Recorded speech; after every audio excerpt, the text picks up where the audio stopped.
Okie dokie folks, a very good morning everyone from Newcastle International Airport. I've just realised I need to change the battery on this camcorder because it's actually about to die, so yeah, it's not the greatest start to the day.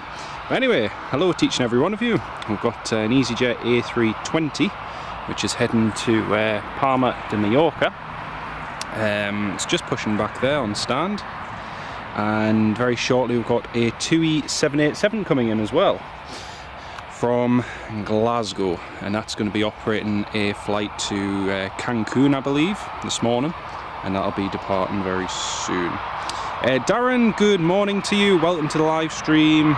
Luke, good evening, watching live from New Zealand. Happy days, mate, welcome on board, great to have you with us. Laura Coyle, good morning. Ferry Hill Train Spotter, good morning Steve, great to have you with us. And Janet Lowe, good morning as well, lovely to have you all on board. Folks, I think what I'm going to do is, before I continue any further with the live stream, I'm just going to change the camcorder battery because it's only got 1 minute left, so better we change it now rather than later on, so just bear with us 1 second.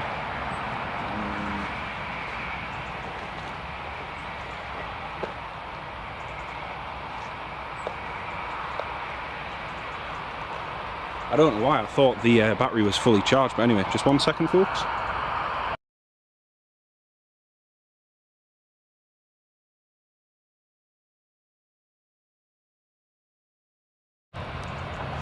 Alright, there we go, that's us back up and running again. Sorry again about that, I thought this battery was fully charged, but it only had 1 minute remaining. I think I used it, I used my camcorder last week when I was on a Zoom call, and I think that's why it's died.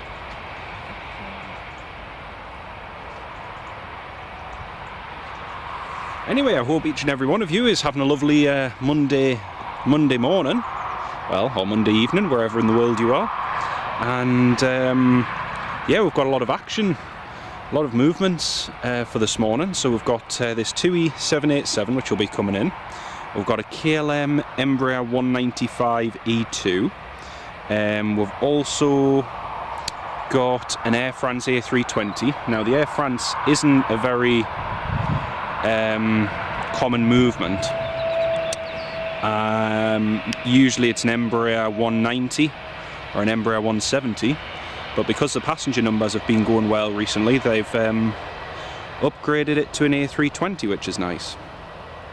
So yeah, Miss Wolves, good morning, welcome to the live stream, lovely to have you with us.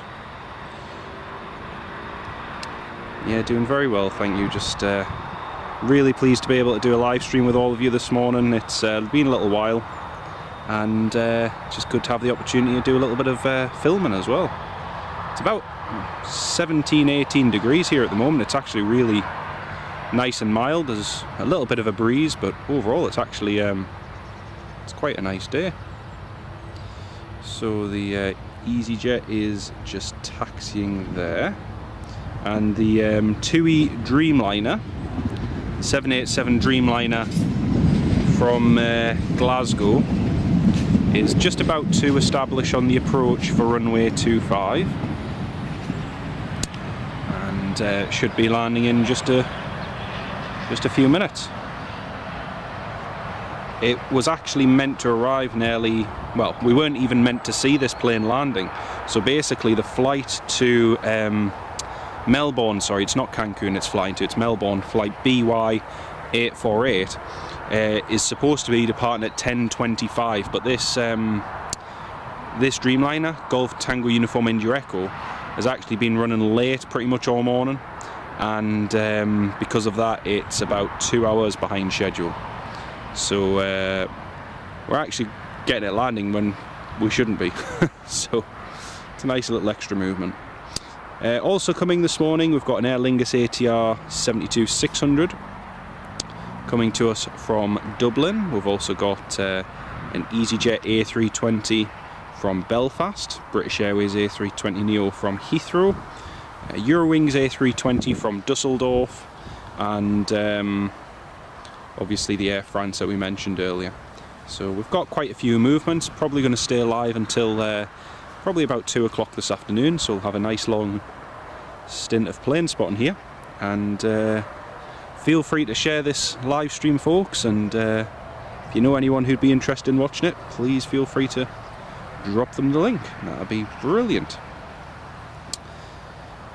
And Darren, yes, had a very good weekend, thanks mate. It's most of the time working, but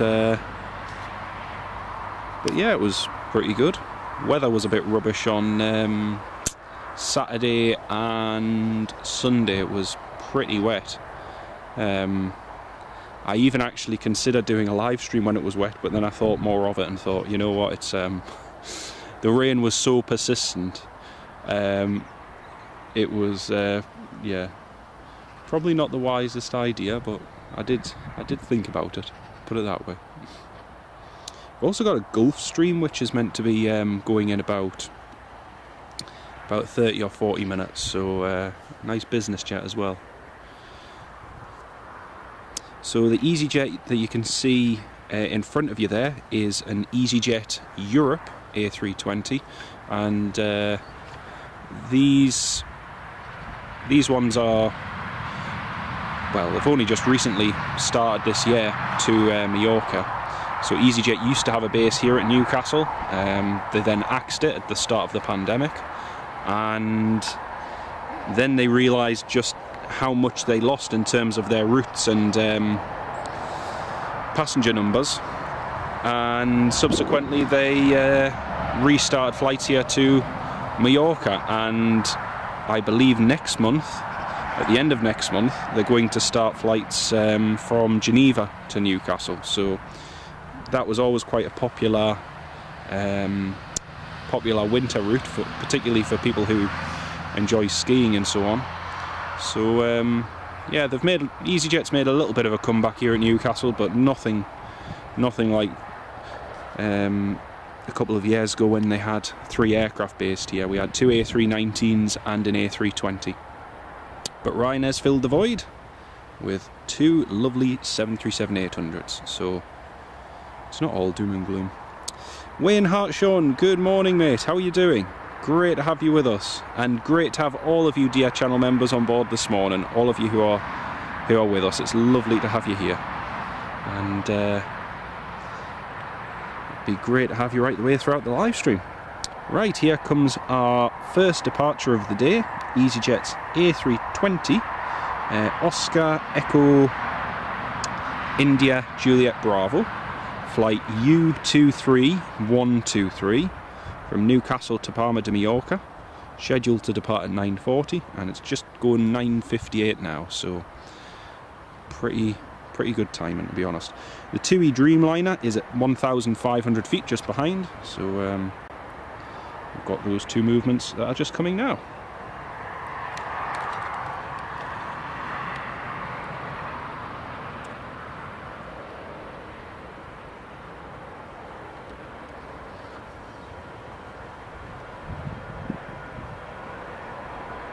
Here goes Easyjet.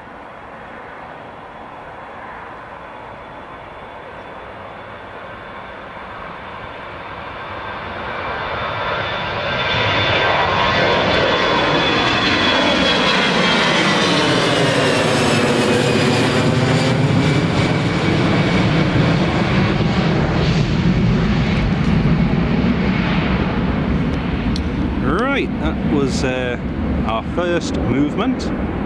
And the next one is this Tui Dreamliner arriving from Glasgow.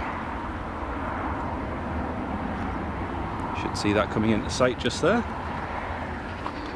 And again, usually this positioning flight arrives a little bit earlier in the day, and I think we've just happened to have hit on a day when it's actually delayed. So this is a nice movement to get in to Newcastle. Alright, here it is.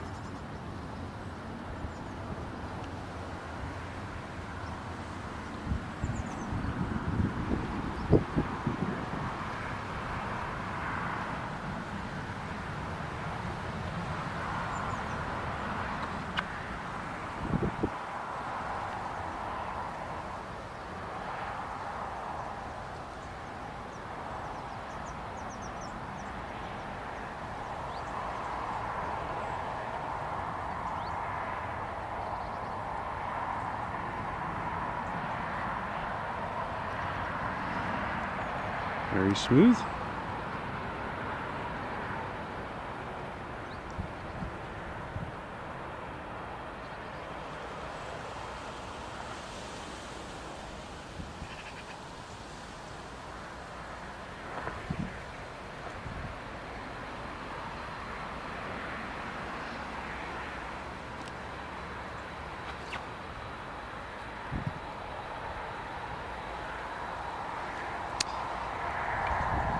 And there we go, the aircraft's made it off at holding point Bravo.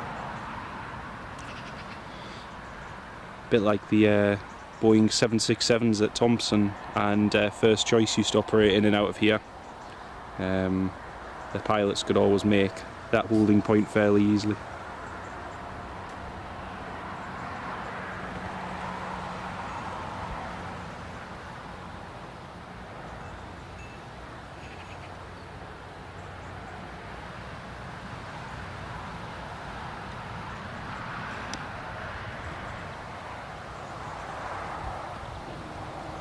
There we have it, Golf Tango Uniform India Echo.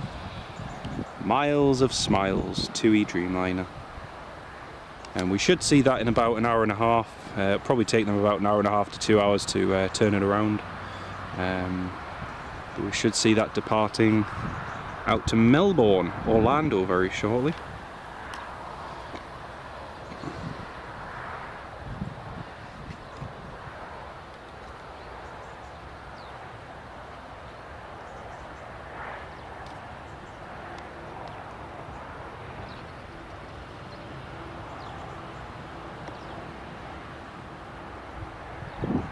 I still remember the first Thompson Dreamliner as it was painted back then, and there was one particular day in about I think it was in 2015, and one of the Dreamliners was delayed, and so they sent a replacement Dreamliner in, and so at stand 25, just behind where that Dreamliner's taxiing now, we had two Dreamliners on the ground at exactly the same time.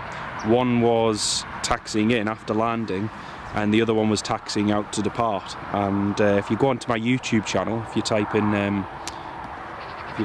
Tui Dreamliner Newcastle Airport, and it should come up there where there's where we had the two of them on the ground at the same time, which was pretty cool. It has happened I think once or twice since then, but I just happened to be filming that day and it was a pretty cool movement.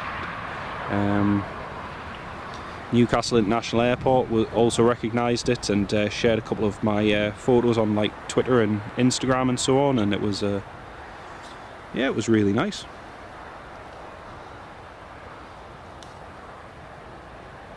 So you'll notice that the Tui is parking on the same stand excuse me, that's used by the Emirates flight. The Emirates, well, I say the same stand, it's actually a different gate number, but same location, and they tend to use that corner for the heavy international flights. Obviously sorry about the noise, that's just the metro train in the background. Obviously the stand over there is jet bridge equipped, and it also allows for other aircraft to taxi around, whereas other spots around the terminal it wouldn't be the case. So yeah, that's a little bit of information for you. Alright folks, again, keep your comments and so on coming in the live chat. It's what makes the live stream. I can see there's about 63 of you all tuned in at the moment. Very good morning to each and every one of you. Lovely to have you with us. Ferry Hill, you're relaxing before work at 2 o'clock this afternoon. Good stuff, mate, good stuff. I've got work myself, but not until later on this evening, so yeah, I've got a few hours to go until I have to start. You think they should come back as a base? Yeah, to be honest with you, I think they had the opportunity to do that last year, but they passed on the opportunity, and it was after that, when Newcastle got basically confirmation of that they wouldn't be coming back, that was the point when Ryanair stepped in and announced a new base and new routes and so on. Yeah, I can't really see them coming back here with 3 aircraft again, to be honest with you. As nice as it would be, I can't see it happening.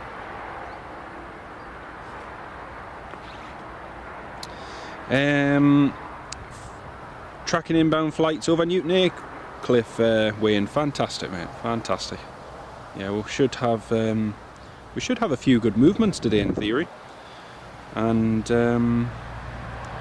yeah, we'll see what we get. Like I said, I didn't expect to get this this Dreamliner landing, but yeah, it's a nice movement to see. We've also got a KLM Embraer 195 E2, which should be going to Amsterdam soon. What day is the Dubai flight going back to the original time? I think it's the 1st of October, or is it the?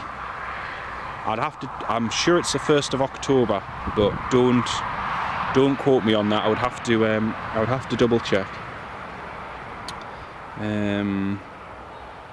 There's a VIP movement. Is there a VIP movement, Chris? Oh, man. Great. Is it me practicing for Saturday lunchtime? Oh, I wish, mate. I wish. I think I'll be working on Saturday at lunchtime, unfortunately. So, sorry, mate. That's one of the reasons I haven't been able to do any evening live streams. I mean, number one, it's getting darker. The nights are really cutting in at the moment. You can see that in the evenings, and unfortunately with work and everything, most of my shifts are in the evening, so it doesn't really allow me to do many live streams in the evening. But I mean, hey, give it another month or two, and you know, sunset's going to be nearly 5 o'clock, 4 o'clock, so you know, we'll be able to do one around then, but it's not quite the same. Not quite the same. Adele, hello, welcome to the live stream. Great to have you with us. So I'm just having a look on the inbounds, and let's just see what we've got. So we've got a business jet coming in 30 minutes from Luxembourg. Smart jet. It's a Hawker Beechcraft 400 XP, registered Spook, Sierra Papa Oscar Oscar Kilo, and we've also got an Air France A320, which is due in 40 minutes, Foxtrot Hotel Zulu Foxtrot Mike. The Ryanair today is Echo India Delta Papa Hotel from Dublin. And what else do we have? Oh, that's interesting actually. I didn't realise the KLM actually landed about 40 minutes late. Sorry, 30 minutes late this morning. So that should be going out in about 10 minutes. So yeah. I can hear the police helicopter at the moment. Pretty sure the police helicopter is just about to lift. I can hear rotors. I can hear running rotors over at there it is. Yep, there it is. Oh, unless they're just, I didn't see them come in, so unless they're just doing a little test. Oh well, there's G Polar, the police helicopter. I didn't even notice that coming to land, so I'm presuming it was just a test flight. Right, we'll pan back. The KLM Embraer is just pushing back over there. You can see the top of the tail for the KLM. That's it there, the Embraer E195 E2. So that's just about to depart. That one's Papa Hotel November X-Ray Echo. Got the Loganair Embraer 145, which is going to Stavanger to Norway. quite a popular flight actually. I flew on board this flight myself about a month or so ago, and it's quite popular actually. I won't be flying on that flight this week, but I will be flying back on that flight from Stavanger back to Newcastle at some point, just to give you a little bit of a clue as to what trip I have planned anyway. But it's a great flight, it's very popular, and it's nice to see. Very nice to see indeed. I can see we've got about nearly 100 of you all tuned in this morning. Great to have you all with us. And hello from the northeast of the UK. Tui departure is at 11 o'clock, Darren. Thanks, mate. Thanks for that. Yeah, it should be another hour. It depends how quickly they get turned around. Plus, there is a very strong likelihood that they're going to have a slot delay, so that's very likely as well. They're actually just starting. You can see over there they're just starting to refuel it, so it's still gonna be a little while. They've got the first fuel bowser there. They've got the second one ready. So yeah, it's still going to be a little bit before it departs. And like I say, it is likely there's going to be a slot delay as well. Morning, Chris. Great to have you with us, mate. How are you doing? Lovely to have you on board. I hope you're having a good day, mate. Chris, not to worry. There's a decent chance the transit into Amsterdam will be caught by the regulars. Yeah, it should be in theory, mate. That'll be good. That'll be really good. Yep, we've got the Stephen. We've got the KLM there. That's the Embraer 195 just about to taxi, so it should be going out in a second. And we'll pan over to it as soon as it moves. Flying out of Newcastle on the 4th with BA to Heathrow before heading out to Los Angeles on November the 5th on an A380. That'll be good. That'll be really good. An A380 would be an amazing experience. It's one aircraft I've not flown yet, but you know, hopefully one day I might be able to. But yeah. You're going on an aeroplane for the first time next year, Adele, and you're excited but nervous. What's it like flying? It's absolutely brilliant. Yeah, it's an amazing experience. If you've never flown before, then yeah, I'd definitely recommend it every day of the year. My problem is trying not to fly, to be honest, more than actually flying. I love flying so much. So this year I've flown about 28 times this year so far, commercially, and I think we're on track to do about 30, 38, upwards of 40 flights by the end of it. But yeah, it's an amazing experience, and I'm sure that you'll enjoy it. I'm really sure you'll enjoy it. Graham Thompson, good morning, mate. How are you doing? Lovely to have you with us. And Spitfire RF100, hello, mate. Lovely to have you with us too. You might just be able to hear the whining of the KLM's the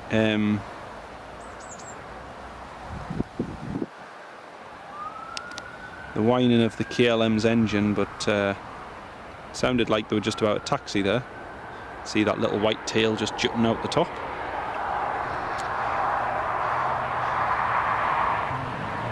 And Chris, good. Thanks. Last Saturday in Aberdeen was something. I'll bet it was, mate. I'll bet it was. I saw that there was an RAF C-17 came in early in the morning into Aberdeen. I saw that on Flight Radar 24 first thing in the morning. Oh, there we go. That's the KLM taxiing. Those engines on the Embraer E195 E2 are so cool. They've got such a distinctive howl. It's really cool. Well, he's motoring out. He must know he's delayed.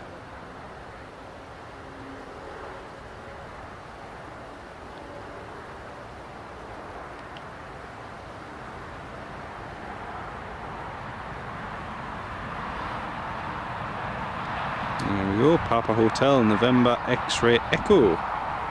The Embraer A195 as well, it's just so long. And with the wings and everything, it's doesn't look like it should be able to fly, but it's amazing. And next week, well this week actually, this week I should be flying on my very first Embraer E190 E2, all things going well, so hopefully it doesn't change. And just a reminder for those of you who are just joining, the noise you can hear in the background there, that noise is the sound of the Newcastle Metro, which goes direct from Newcastle Airport to the city centre. So if you do hear that noise in the background, don't be worried, it's something that is pretty regular every few minutes, and yeah, just in case you're wondering what it is. Yuki, good morning. Tuse, hello from Sweden. Spitfire, I think I said good morning to you already, mate, but good morning if I didn't. Cyril, good morning. Love your channel. Thank you very much, Cyril. Appreciate that, mate. Cheers. Ryanair charge extra for that. They do indeed, mate. They do indeed. But yeah, I've got a little adventure planned for this next week, and hopefully should get on board a couple of A320 Neos, an Embraer E190 E2, but I'm just hoping the weather and everything all stays well, but we'll see how it goes. But stay tuned on the channel, folks, because we should be doing a live stream from this location on Thursday. So if you're not doing anything, please hit the notification bell on the channel and you should get notified when I schedule that live stream. It's going to be a pretty interesting one. I'm not sure yet how it's going, or if it's going to work, but we're going to give it a shot. So yeah, it should be fun. Do you just 38? Do you just sleep on a? Well, actually, funny enough, Chris, even though I've done that many flights this year I think I've only flown with Ryanair about. I've only flown with Ryanair about 8 or 10 times. I haven't actually flown with them that much this year. I've flown with Wizz Air quite a few times. I've flown with Easyjet, lot Polish airlines, Finnair, Loganair. I've flown a lot with Loganair this year, but yeah, I haven't actually flown that much with Ryanair in 2022, and I'm sort of berating myself because I'm very close to my 100th flight with Ryanair. So yeah, it's something I need to book a few more flights, to be honest. But yeah, right, here's the KLM E190 E2, just about to depart. And Debbie, good morning from Canterbury in Kent. Good morning. Hello from the northeast of the UK. Hello from Newcastle Airport. It's lovely to have you with us. Umut, good morning from Germany. Welcome aboard, mate. Lovely to have you with us. Graham Thompson, why does the KLM have a strange sound when it comes into land?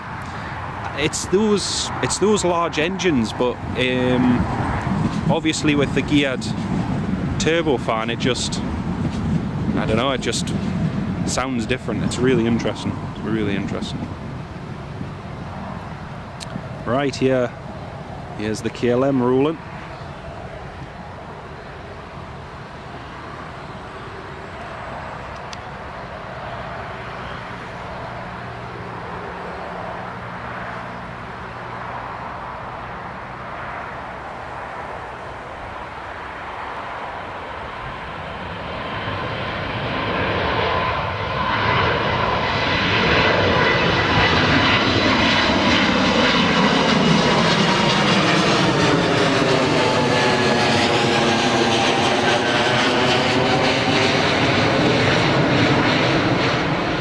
So quiet,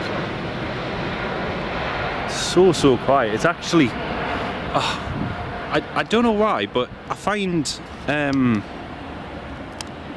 myself trying to actually listen for the engine sound, because they are so quiet. The A320 Neo and the 737 MAX are the same. They've got, yes, obviously a slightly higher pitch and a little bit more given they're a bit heavier, but they're so quiet in general. it's weird now, whenever you see a 737-800, just a normal one, it's almost nice just to hear a bit of a louder, you know, a louder engine noise. But yeah, it's funny.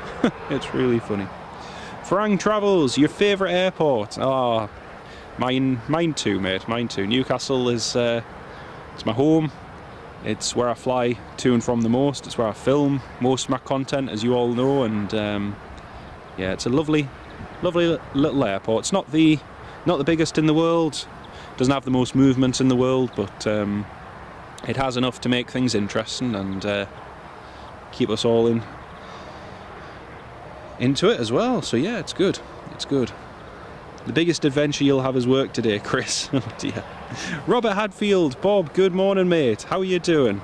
Great to have you on board this morning. Great to have you on board. How are you keeping? Chris, only 8 or 10 times. Yeah, only 8 or 10 times this year, mate. I think I'm only about 11 or 12 flights short of my 100th Ryanair flight, and I started flying with Ryanair back in 2015, so yeah, 100 flights in just shy of 7 years, because it was the end of 2015 I started. So yeah, it's been, you know, just an average of about, what, 11 a year, about that, 11, 12 a year. So yeah, it's pretty good. I thought you were Mr. Ryan. Not quite. Turn and burn. Yeah, they get off the ground quick, those E195 E2s. They're pretty good. Is EasyJet Britain's biggest airline? I don't think it is, no. I think it was, but if you want to be politically correct, I'm pretty sure that because EasyJet now has Austrian registered aircraft and Swiss registered aircraft, I'm pretty sure that they make up almost more than the UK register side of things. I might be completely wrong, but I'm pretty sure that they almost have more aircraft registered in Europe than what they have in the UK. So I don't think technically it is the UK's biggest airline. I think that's either British Airways. I think that'll be British Airways. I might be wrong on that though. Oh dear, Mr. O'Leary will be cancelling your all access pass. Don't say that, because it might actually happen, mate. Hey man. No, it's actually a bit of a pain, because every time, even this trip that I've got coming up this week, I was actively looking for flights to try and connect onto a Ryanair flight back to Newcastle. So, say from Gdansk or Krakow or somewhere like that. But I don't know, I just couldn't make the times, or different things work. So yeah, I've had to like I say, I think I've flown more with Loganair this past year than anyone else. But yeah. Brian Clark, good morning from Blythe, sitting in the garage with the dogs. There's a new heating boiler getting fitted, watching the stream. Oh, welcome on board, Brian. Great to have you with us, mate. And I hope you managed to get that boiler and everything all sorted, because tell you what, it's you can see with the nights cutting in and everything at the moment, and it's starting to get a little bit cooler as well. We're sharp going into winter, so yeah, hope it all goes smoothly, mate. Julie, good morning. Welcome to the live stream. Great to have you with us. Noise is actually a good indicator of efficiency. The less noise they make, the less energy they're losing for propulsion. Yeah, that's a good point, actually, Bob. That's a really good point. I'm just intrigued to see what the next generation of engines is going to be like. I mean, the engine technology, has evolved so much, even in the last 10 to 20 years. I mean, you consider the General Electric and the Rolls-Royce engines, such as likes of that on the Dreamliner, or the GE90s powering the 777.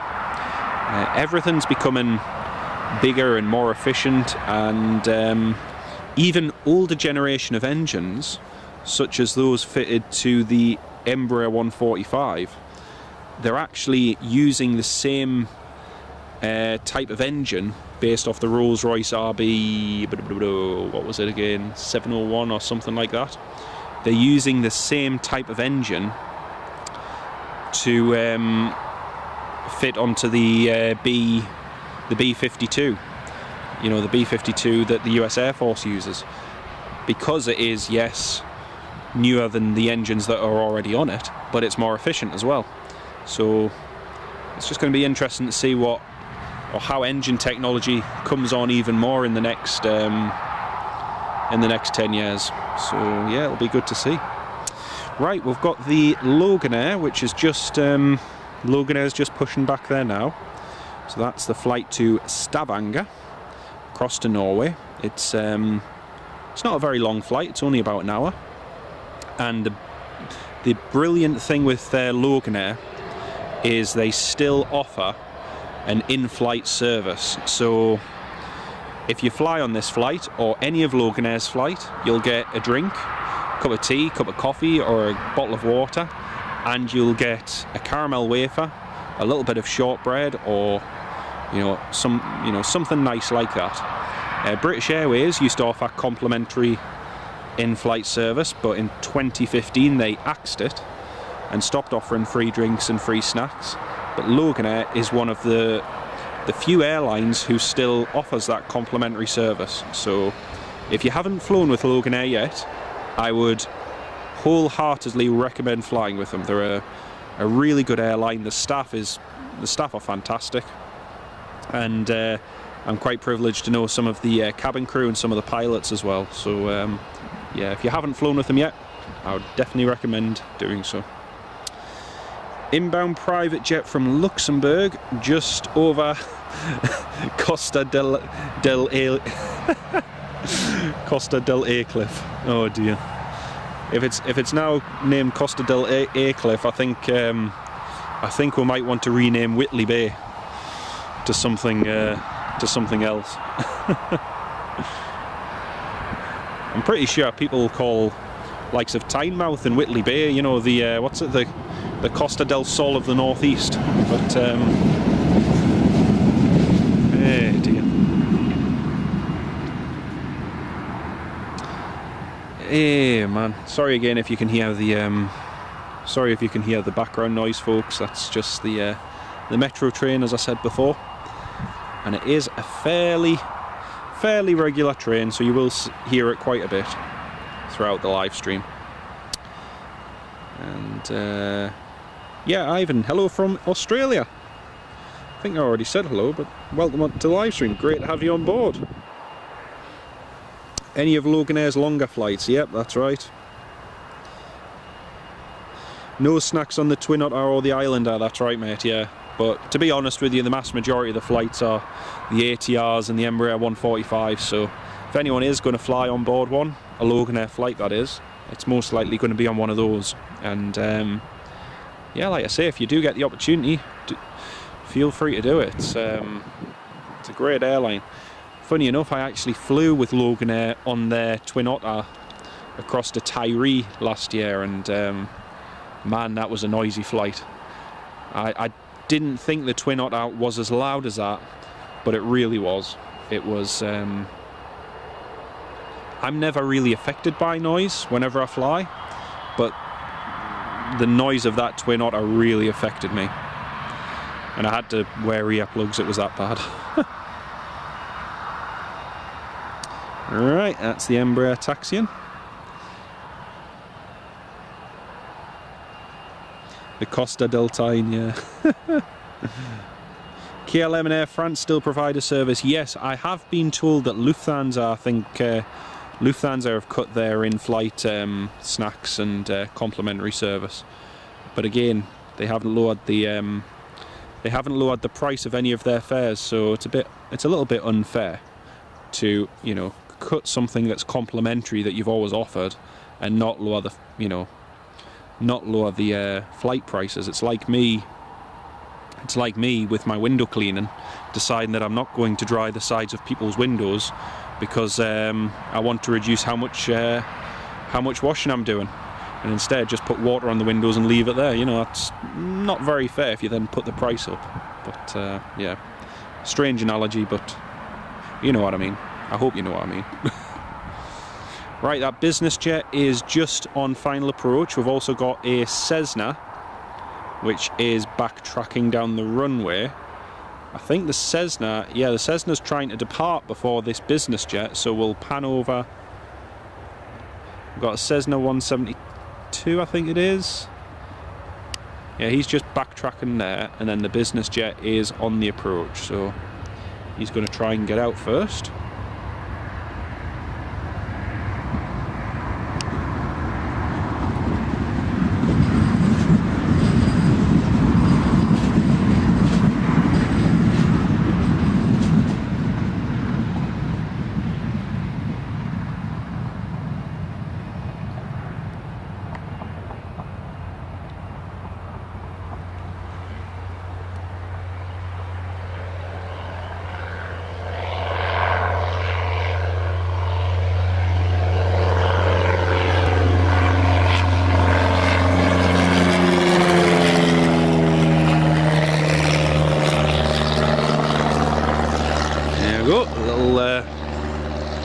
Cessna just there, taken off. Don't know what's the Logan Air seems to be taxiing very, very slowly at the moment.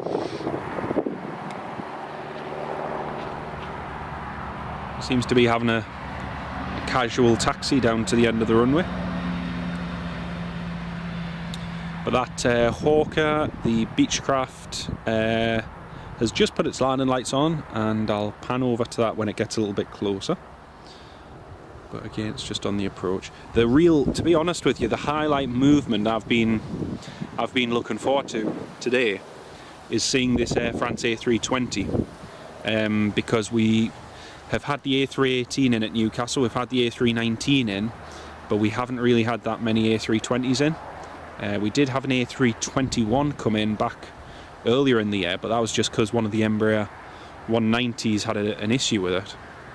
But yeah, it's just nice to see some, you know, bigger planes. You get so used to seeing the same aircraft type on certain routes, it's just nice to have something different. But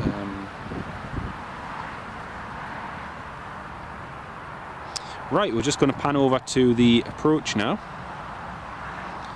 And we've got that, oh, which one's this? Is it the Cheesy Jet? I think it's the Cheesy Jet, isn't it? No, I thought it was the, my bad, I thought it was the Hawker Beechcraft, my bad. I'm just waiting for everyone to correct me in the chat, but hey. Umut, A320 coming in from Belfast, thank you very much for that, thank you very much, I missed that on Flight Radar. Doesn't Eastern Airways provide an in-flight service? Yes, they do, yeah, they do indeed. So they're one of the, again, one of the few ones who still provides a complimentary service, and yeah, it's nice. You're on a twatter who needs snacks when you're on such an awesome machine. I knew you would say that, Bob. I knew you would say that. Oh dear. Right. Here comes the Cheesy Jet. All the way from Belfast, Aldergrove.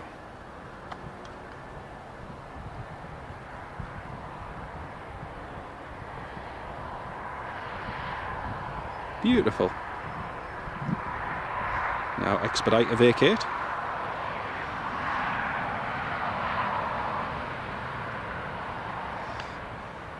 Where's the Tui going? Yeah, the Tui is, Chris says, Jordan, is going to Melbourne, Orlando.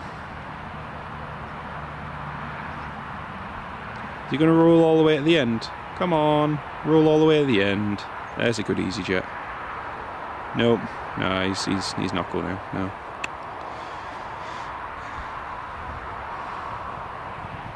Bit like Dr. Dolittle, you know, talk to the aeroplanes and walk with the aeroplanes.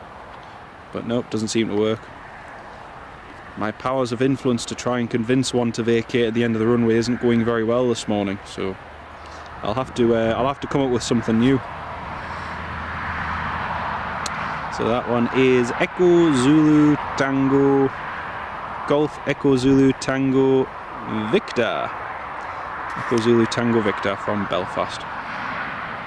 Chris, thanks for reminding me you were going to get us to clean your windows when you're in Aberdeen. YouTube discount.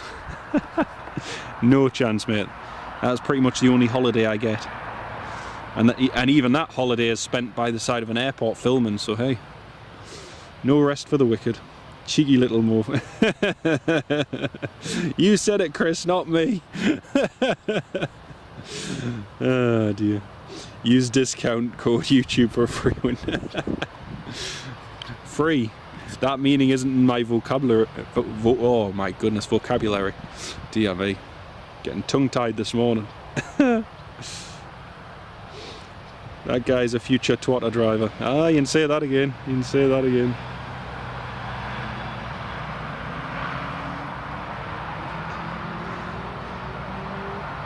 Which stand's he going to take? Should be on stand 2 straight ahead in theory. It's the stand that is used most of the time anyway. Has the Air France A320 been into Newcastle? Wayne, that's a great question, Wayne, and no it hasn't. We haven't had a single C-Series, Bombardier C-Series / Airbus A220. We've not had a single one into Newcastle yet, so still patiently waiting, but yeah, we should in theory be getting one in the next year if all goes well. But I don't know anything, you know, I don't know any more than anyone else, but the fact the airline is replacing so many of their aircraft with the A220, I would suggest in the near future we're at least going to see one into Newcastle. I thought we might have seen one this year, and who knows, there's still every chance we might see one, but I don't imagine we'll get one until next year. I might be totally wrong, but you know, we'll see how it goes.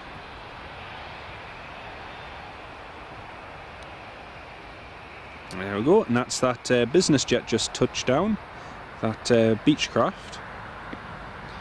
And then we've got the Loganair Embraer 145 just lining up in the background. And also, folks, if you haven't subscribed to the channel yet, please feel free to do so. We're nearly at, I think we're nearly at 15,000 subscribers, which is crazy.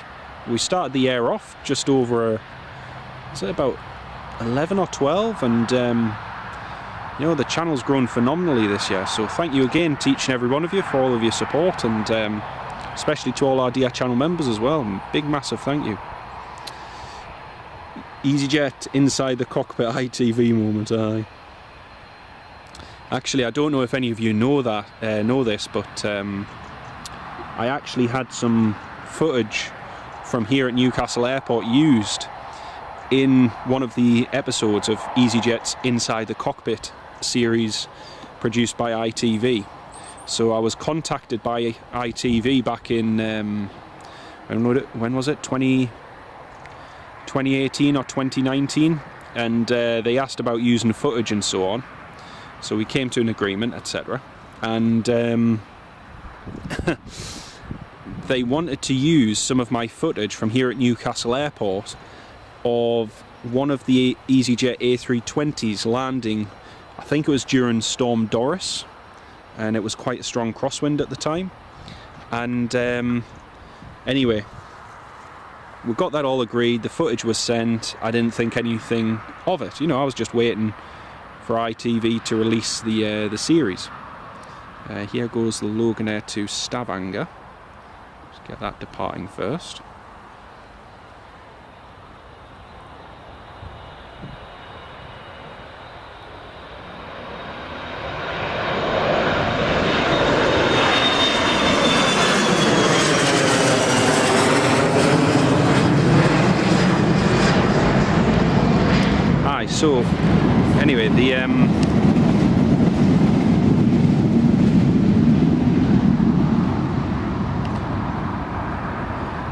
So anyway, the footage and everything was sent to ITV, blah blah blah, and the next thing I know is I was watching the ITV series on Inside the Cockpit, and here's ITV using my footage from Newcastle Airport with London Luton Airport titled on my bit of footage, and it wasn't filmed at Luton Airport, it was filmed here in the northeast at Newcastle Airport. And I just couldn't believe it. I posted it on Twitter, and there were, you know, loads and loads of plane spotters and enthusiasts across the country were laughing at what a blunder. I think they also mistitled someone else's footage as well. It was supposed to be from, is it Manchester or somewhere, and they put Birmingham. And yeah, I kind of thought, well, someone's clearly not put much thought or energy into it, have they? Because it's quite clearly not London Luton Airport, it is Newcastle Airport.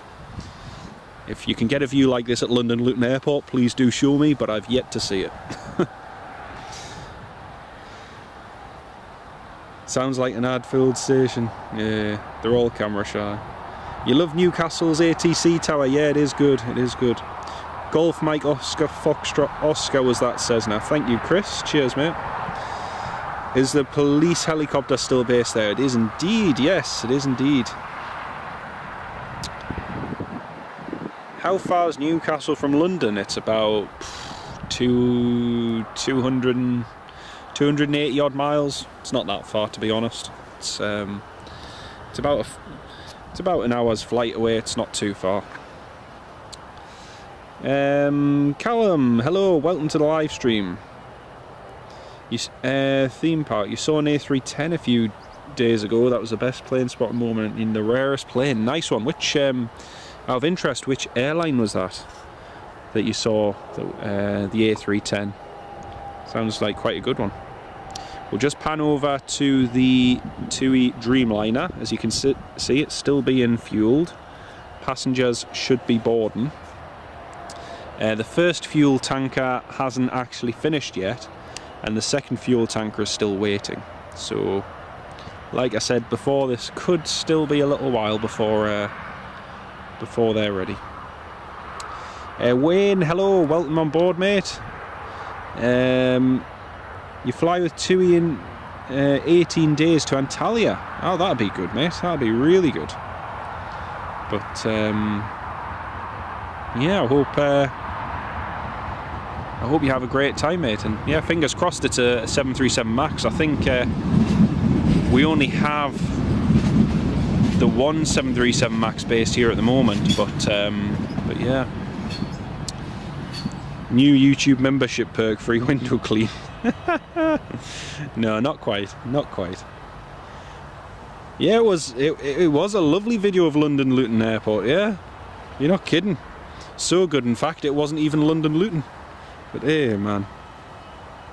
Right, next inbound is the Air France A320. It's just establishing on the ILS approach right now, and yeah, it should be in very shortly. They did make quite a few errors, Jordan. They certainly did, and it was a shame, to be honest, because it had the potential to be a great little series. But I don't know. I find some of the series that are done by big companies a little bit, you know, not as well thought out. Whereas if you get someone like say Mentor Pilot or 74 Gear, who's a pilot in the industry, who's able to produce a really good video of, say, an incident or an event, or look over some footage of something that's happened and do a react. I don't know, I think that's far more interesting than a big company putting lots of money into a production sometimes. But yeah, Chris, I think, Chris, you just hit the nail on the head there. It was over dramatized, and I think that's what a lot of them try to do. It's a bit like Netflix. You know, they try and the Netflix series on Formula One, again, it's just so over dramatized and everything else, and the hype and whatnot. And it's just, if they just, you know, did it normally and put some good content out there, I think a lot of people would really enjoy that more. But, you know, who am I to know? 3 planes incoming. Happy days. What have we got? We've got the we've got the Air France. Oh no, first one is Ryanair's 737-800 from Dublin. And then we've got the Aer Lingus from Dublin. Then we've got the Air France A320 from Paris Charles de Gaulle.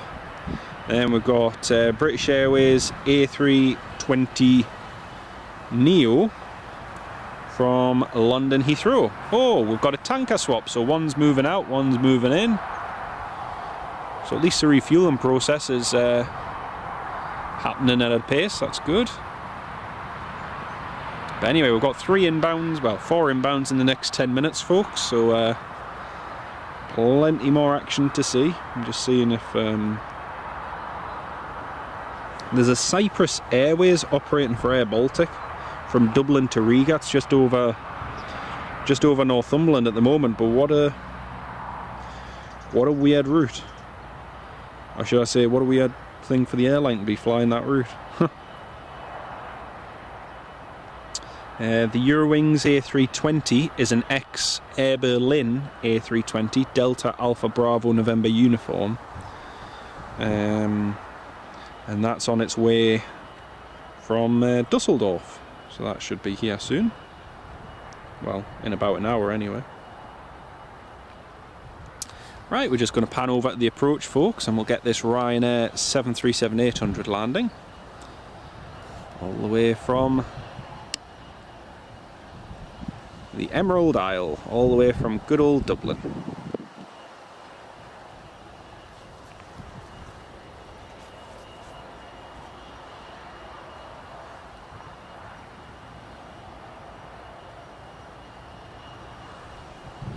Beautiful.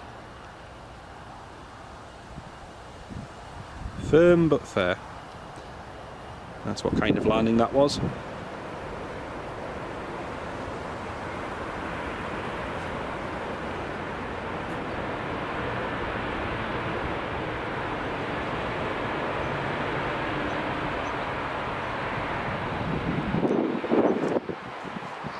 You can always tell pilots who don't fly here that regular, a bit like that landing there. You know he's keeping the reverse thrust on up until the last minute, and you know, trying to brake as hard as possible just to make the exit. But the pilots who tend to fly in and out of here quite often always tend to carry more speed onto the high speed, you know, onto the high speed exit to vacate the runway. But the ones who don't fly here as much always tend to try and stop before the exit and then vacate very, very slowly onto it. Not like they've been instructed to do so or anything either, but it's something interesting I've noted over the years. It's you can see it more here, you know, at Gatwick.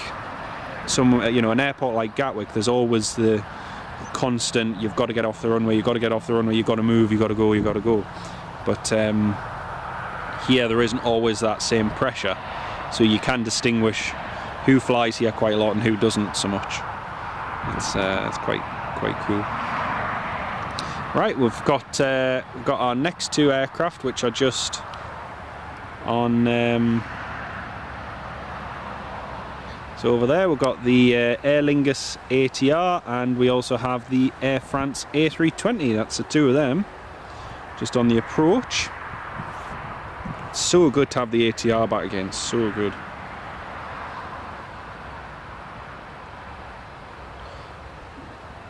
You wish T-side would get their act together. I know. It's, to be honest, it's a shame, because T-side it's almost becoming a little bit over politicised in my opinion. The airport's constantly the focus of, oh, you know, we've got this funding or we've got this route, and everything's just hype. But if they actually put their heads together and came up with a plan for it, it would do all right. But I mean, I flew. Actually, I'm just going to film this on the 4K one as well. Just 1 second.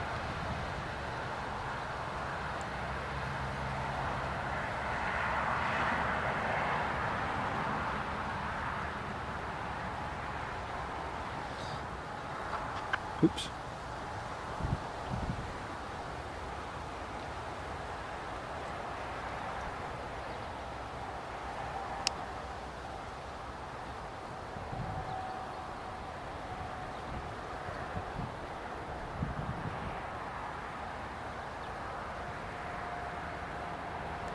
Very nicely done. Yeah, it was a bit like when I flew to Teesside the other week when I came back from Norway, and I say the other week, it was nearly 2 months ago, but you know, I flew back to Teesside Airport. I got outside the terminal and there was not a single taxi there. You know, there wasn't anything. There's no public transport, there's no buses, there's no trains, and it's like, what an absolute joke. So I had to phone a taxi company in Darlington to come and pick me up from the airport. And it's not like the airport's even busy, but you know, it was the one flight from Aberdeen.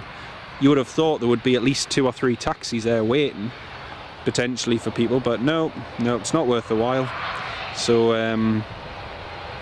even just things like that, I think, well, there's no incentive for people to fly or anything. It's a shame, really. It's a shame. But, there's a lovely Aer Lingus ATR. I've missed this bird. I've really missed this bird. I miss the days when we used to have this as an early morning flight, because you could get into Dublin for about, you know, 9:30 in the morning, but sadly that's all gone now. Right, next is the Air France A320, which is just coming in now.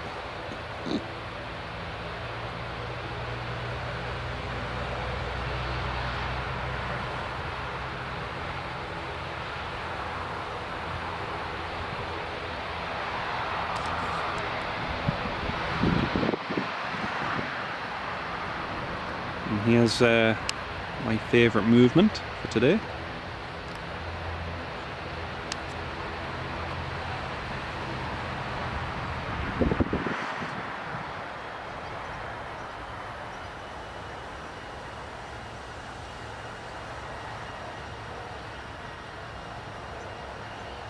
Lovely.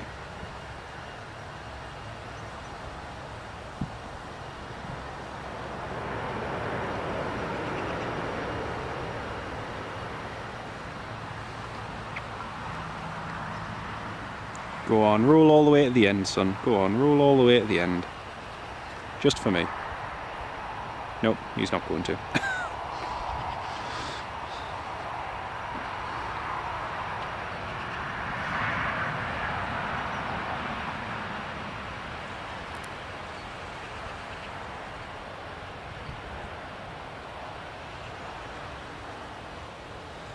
Okay, and we've got business jet just taxiing down there.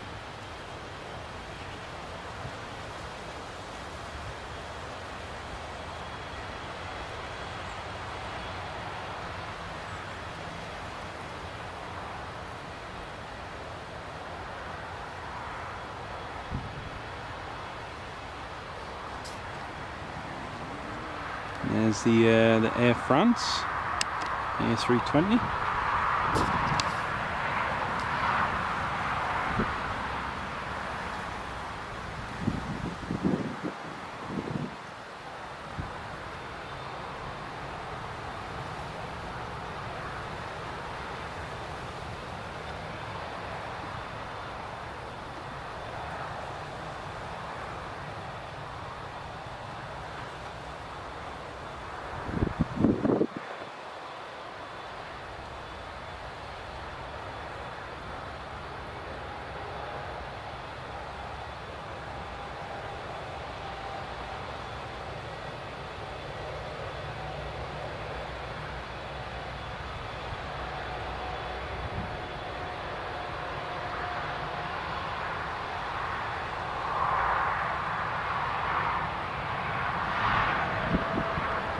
Very nice.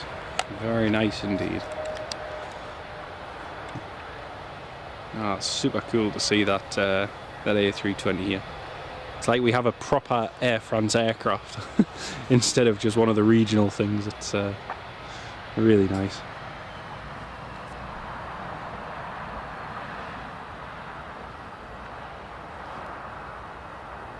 Well folks, I'll get to your comments in the live chat in just a second. Meanwhile, we've got Gulfstream, which is just about to depart, so we'll pan back over to the to the edge of the runway there. And then we've also got British Airways A320 Neo, which has just turned onto final as well. So we've got these couple movements. Nice bit of activity. And see, there's over 200 of you tuned in at the moment. Very good morning to each and every one of you. It's great to have you on board.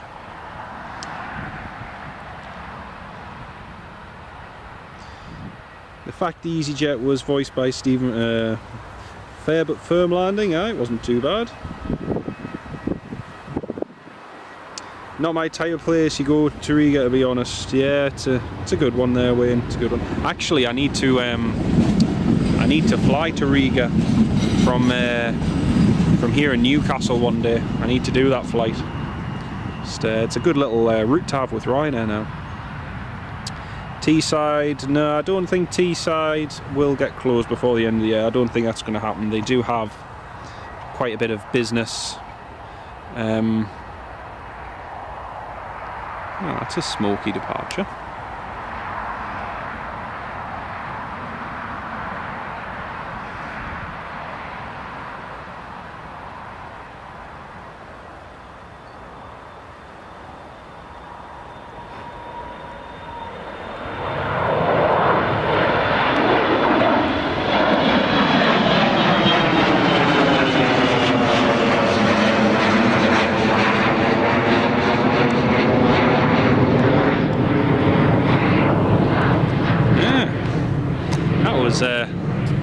That was quite a smoky departure there.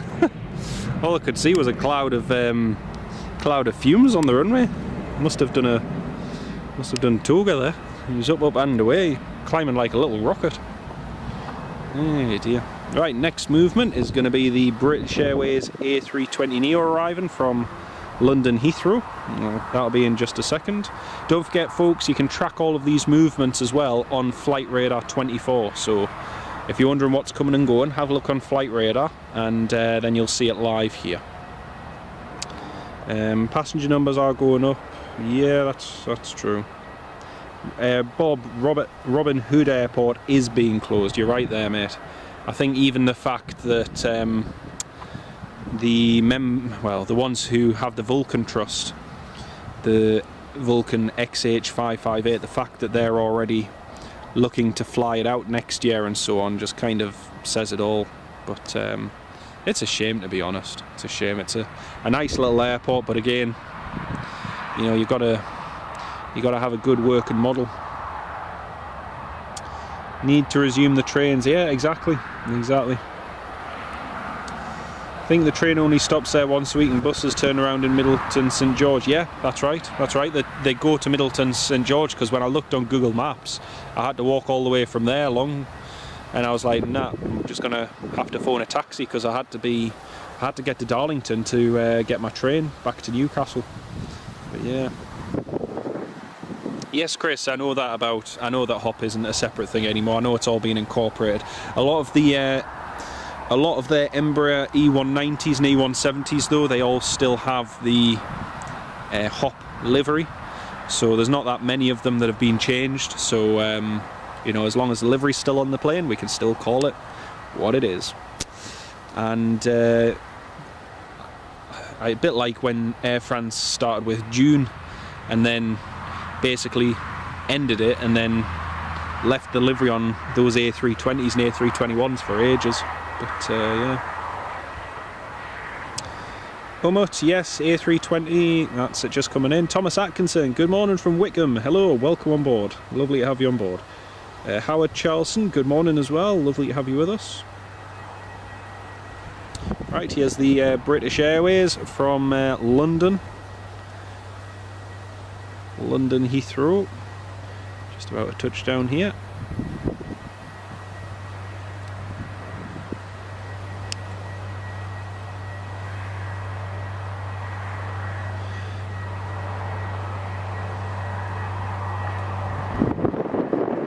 Nicely done.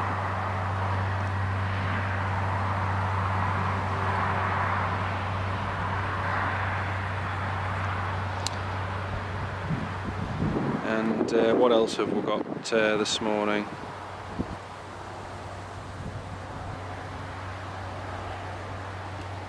Let's have a look. Oh, and apparently one of our viewers is on the apparently one of our viewers is or was on the Aer Lingus ATR, but I think I might have yeah, I think I might have missed him, unfortunately, but aye, not to worry. Right, anyway, here's the British Airways A320neo.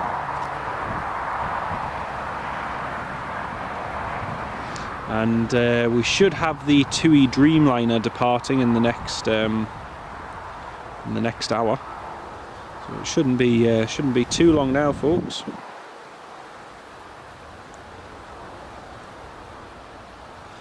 And EDC, welcome to the live stream as well. I missed your comment there, sorry. Great to have you on the live stream. Cyril watching from near Bangkok, very hot, nice one. Nice one, welcome to the live stream, great to have you with us. So yeah, we've still got the Easyjet to head back out to Belfast. The passengers are just boarding there now. We've got the Ryanair to Dublin, and also the Tui Dreamliner as well. And then by the time they depart, we should have the next lot of inbounds coming in from Germany and Spain. So they should be arriving soon. That's Golf Tango Tango November Echo. Just taxiing along there.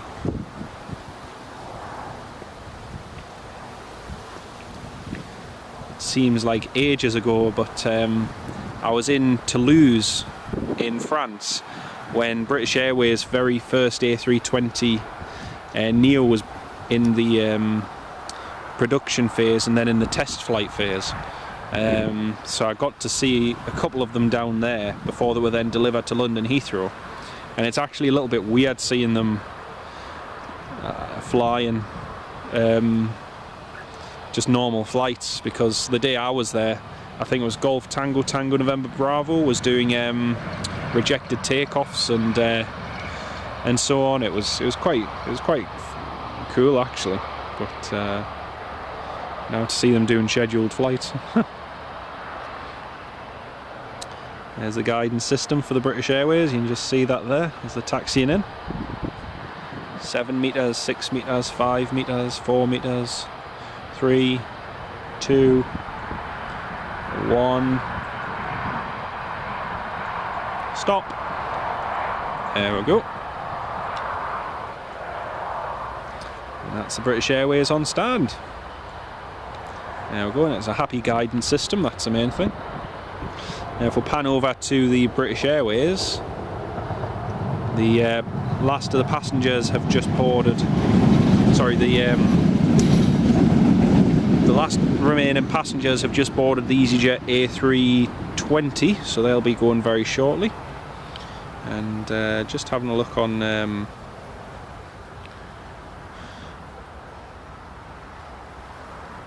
just having a look on flight radar. We've got a Gulfstream G650 which is descending in. I'm not sure what Gulfstream it is, but it's descending in over Teesside, and it looks like it's heading here for Newcastle. I'm just going to try and find out which one it is. I can see some of you have put some comments. Again, keep your comments coming in the live chat, folks, and I'll try and respond to you all very shortly. I'm just going to have a quick browse to see which Gulfstream this is that's coming into land. It's as and when my phone decides to load up.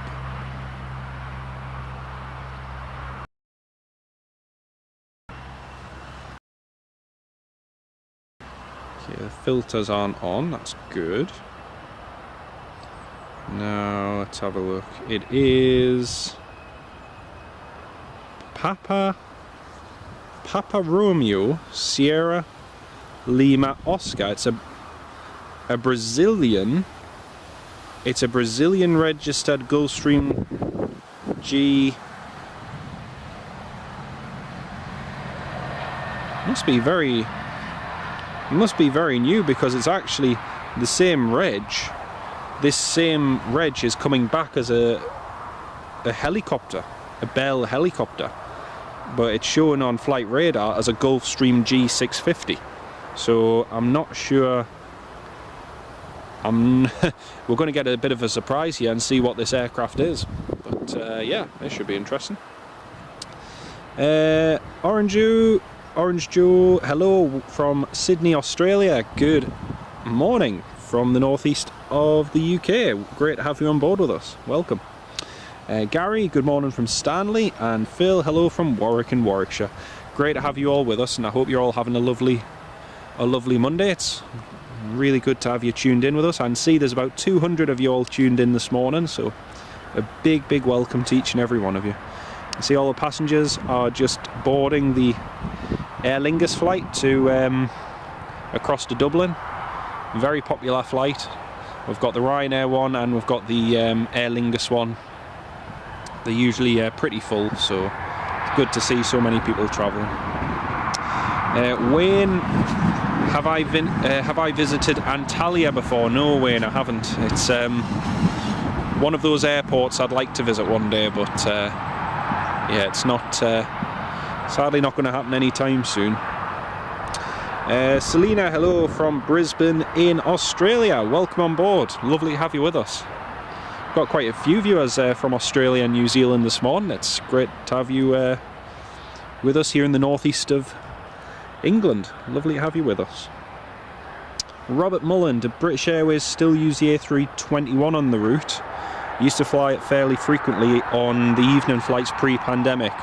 The business cabin was triple the size of the A320. Yes, they've actually just restarted some of the evening flights using the A321 again. So obviously at the start of the pandemic they basically put most of the fleet into storage, but the older A321s, the Golf Echo Uniform X-ray registrations, have started to make a comeback. And I noticed the other evening that they've started putting that back on the Newcastle flight, on some of the evening flights. So yeah, they do sometimes come in, but I'm not so much sure if it was just an equipment change and that's why it was on the route, or some other reason, but they are back on the route again. Yes. Wish you could come to the airport. You got work to do. Yep. Not to worry. Late in the day to start advertising World Cup flights. Actually, interesting enough, Qatar Airways. I just saw the news about Qatar Airbus order being basically cancelled by the manufacturer yesterday, so they're going to have a bit of a capacity issue on some of the flights because they were trying to increase frequencies on certain routes to try and ferry more fans to and from Qatar, but obviously with the World Cup looming, it's going to be interesting. Jordan, yeah, we've got that Gulfstream. Yeah, I'm not sure what it is though, or what it looks like, because the registration goes to a helicopter in Brazil, so we're going to get a bit of a surprise here. Apparently it's Oscar Echo Lima Tango Foxtrot. Apparently it's an Austrian registered Gulfstream, so there you go. What little do I know. It looks like a full Aer Lingus flight, which is good. It's good. Doing 300. Isn't a Hilo doing 300 knots from Poland? Yeah, definitely not. Definitely not. Neil Russell Hubbard, good morning, mate. Lovely to have you with us. How you keeping? Great to have you join us.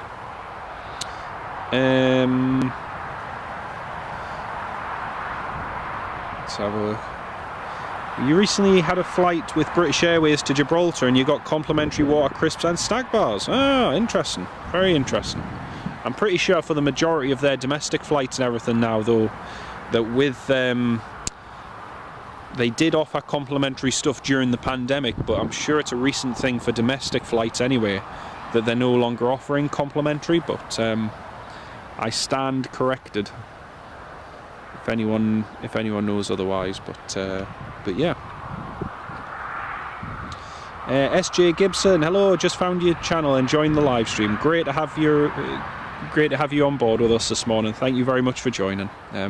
We'll still be live here at the airport for another couple of hours, so you know, feel free to stay tuned in, and if you know anyone who'd be interested in this live stream as well, any of you watching, then please do share them a link to the live stream. I'm sure they would enjoy it. There's the Easyjet to Belfast, just pushing back now. And Adele, when's your next live after today again at Newcastle? Well, my next live stream, for everyone who's watching, my next live stream will not be from Newcastle. It will not be from the UK. The next live stream is going to be on Thursday, and it's going to be a very special live stream from possibly one of the most remote places in Europe. So providing that we have a good internet signal, and providing I get there on time, and providing the weather is decent enough, we should be doing a live stream on Thursday afternoon from one of the most remote places in Europe. So if you're not subscribed to the channel, please consider doing so, and if you hit the notification bell, you should get notified when I schedule that live stream. So I'm not going to give you too many spoilers, but our dear channel members pretty much already know where we're heading to, and yeah, I'll try and keep the surprise for the rest of you all a little bit longer. You're coming to the UK next year in March, flying to on Air New Zealand 777-300, then to LAX on a British Airways A350 1000 to London Heathrow. That'll be brilliant. That'll be really good. I'm sure you'll enjoy it. Those flights will be quite long as well, even flying to the likes of Los Angeles and so on. That's going to be a long flight. Gemini Jet's die-cast model Aer Lingus ATR is out this week. You should receive yours today. Nice one. Nice one. That'll be good. That'll be very good. Chris Kennedy, British Airways brought back basic stuff again on the short haul. Warren Stack, everything else is still by on board. I thought everything else was still by on board, yeah. Yeah, well, not to worry. I'll have to fly British Airways one time in the next few years. I've been giving them a wide berth for a while now, but yeah. George, good morning from a damp Dublin. Love the stream. Thank you very much, George. Great to have you on board. And funny enough, we're actually just watching two flights here. We've got the Aer Lingus flight, which is just parked up there. That's last few passengers are getting on board that, and it's flying across to Dublin. And then our Ryanair 737-800 there, just on the left. That's also heading to Dublin. So we've got two flights heading your way from Newcastle. So yeah, greetings from the northeast. Lovely to have you on board. Thank you very much, EDC. Appreciate that. Thank you. Sound the trombone. Oh dear. The Gaming Scotsman, Norway, Finland, or Sweden, it sounds like to you. Oh, the guessing game has started. I like it. I like it. Will we ever see Aer Lingus A320s in Newcastle? Who knows? I don't think we will. If Ryanair didn't operate the route, perhaps, but there's not really enough demand for Aer Lingus to feed passengers onto their transatlantic flights, so I highly doubt it. I highly doubt it. Miss Wolves, thank you very much for sharing that. Really appreciate it. Thank you. Right. Here's the Easyjet heading across to Belfast. Just taxiing out. And that Gulf Stream is on final. Oscar Echo Lima Kilo Papa. So that's just turned on to final now.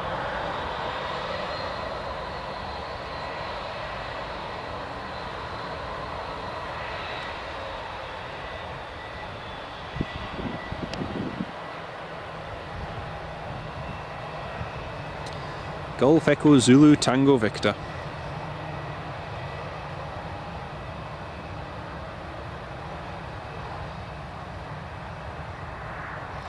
Well folks, once we get a little bit of a lull in activity, I'm going to have just a little snack, because I haven't had any breakfast this morning, so I'm starting to get a little bit hungry, and all this talking dries your throat out after a while as well, so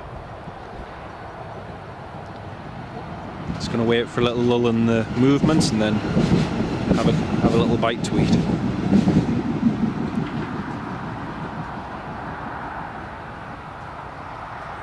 So that Gulf Stream is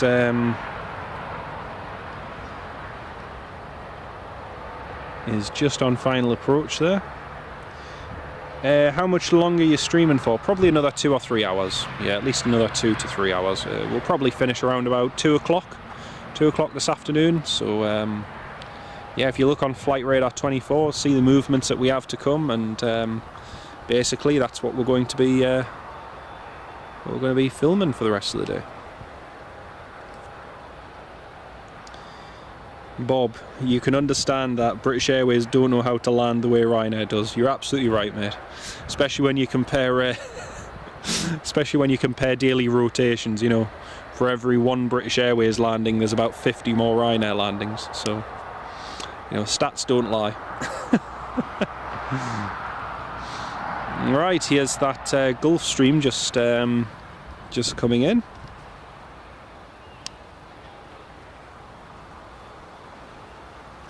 So this is an Austrian registered Gulf Stream, I'm informed. Oscar Echo Lima Kilo Papa. Do I think A380s will come to Newcastle? No, never.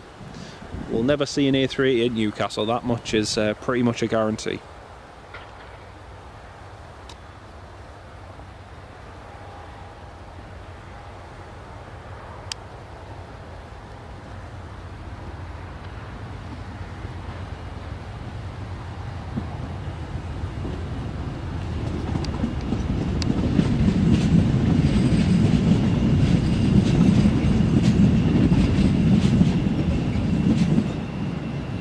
Beautiful.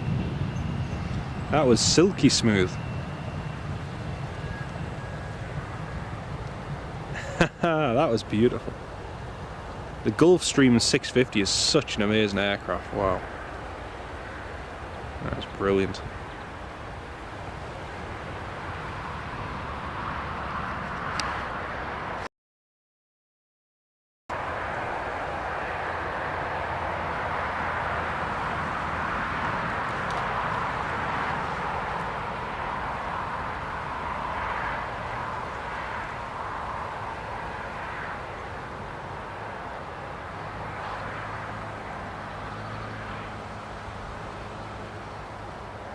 That's Oscar Echo Lima Tango Foxtrot, that's the registration.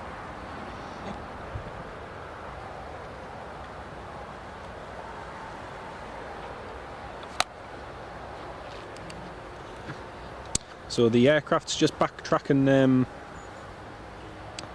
down the runway now, and is going to vacate to the right. Well, from the right from where we're standing anyway. And yeah, that's him just off. It's a really smart business jet, that. Really smart. Yeah, 777 A350. We might see an A350 here one day, but again, we haven't even had an A350-900 or anything in yet. What's going to be interesting is when Emirates get their Airbus A350s, because who knows, we might see one of those on the Newcastle route one day. That would be good. Or a Dreamliner, even a Dreamliner 7879 would be good. So we'll see what the future holds, but definitely not an A380, unfortunately. It's just a little bit too big for here. Easyjet heading to Belfast. Yep, that's the one. Wayne, you wonder if Tui would do a Max 8 in the Retro Britannia livery. Can you imagine that? That would be fantastic. That would be a really good livery, or even a first choice livery. That's the daft thing, because Thomas Cook did a few interesting liveries, and a few, you know, Condor have done retro liveries, but we haven't really seen Tui in the UK do many, which is a bit of a shame.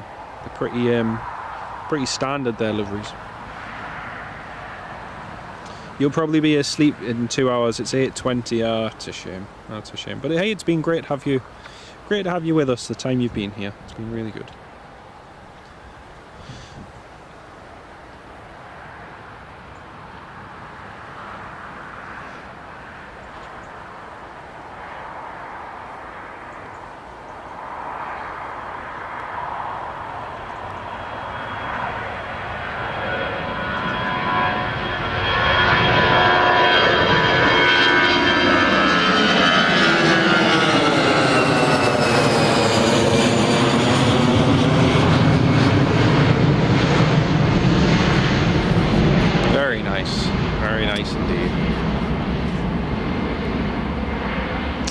well. The Tui 787 looks like it's still being loaded. The rear cargo door is still open and jet bridge is still connected, but at least it looks like it's been fueled anyway. So that's good.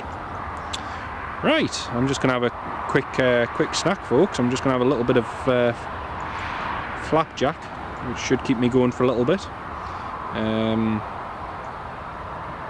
I haven't got any. We've got the Eurowings, which will be in soon. We haven't got anything else immediately in the area that's coming into land, so we should all be good on that front. But again, keep your comments and everything coming in the live chat, and I'll try and answer as many as I can.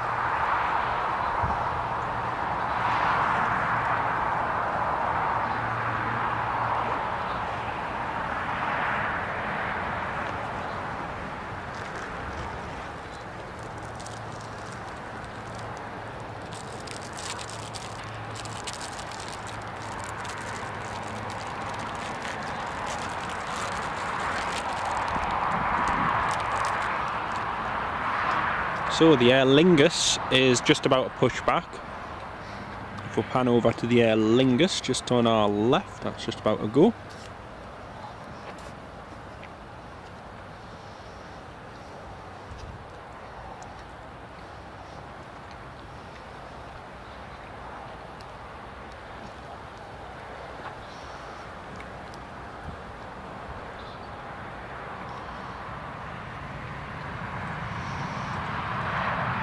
And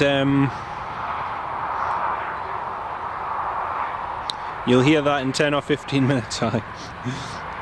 Gaming Scotsman, do you know if Jet 2 is going to be flying the 757 to New York from Newcastle? I don't think there will be, but I might be wrong. Not entirely sure.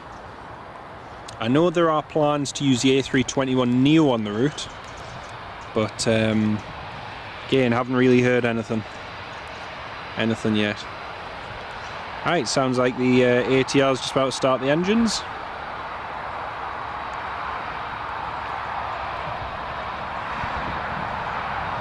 Flapjack, yeah, you can't beat a good flapjack. Same here, the Easyjet just, oh, it was really nice, man, really nice. John's Box, greetings from Poland. Yeah, we haven't been on for a week or two, mate. Been very busy with dealing with different things and work and one thing after another. So yeah, it's been quite a hectic few weeks, to be honest. But just slowly getting through, and it's quite, you know, it's quite funny when you think you're getting certain things sorted, and then something hits you from one side, and then another thing hits you from another side, and you just got to roll with it. And it's not the easiest, but some people try to make life as complicated as possible, sadly. It's just the way it goes. Alright, it's the Aer Lingus just pushing back. I wonder if they're going on runway 07. Huh.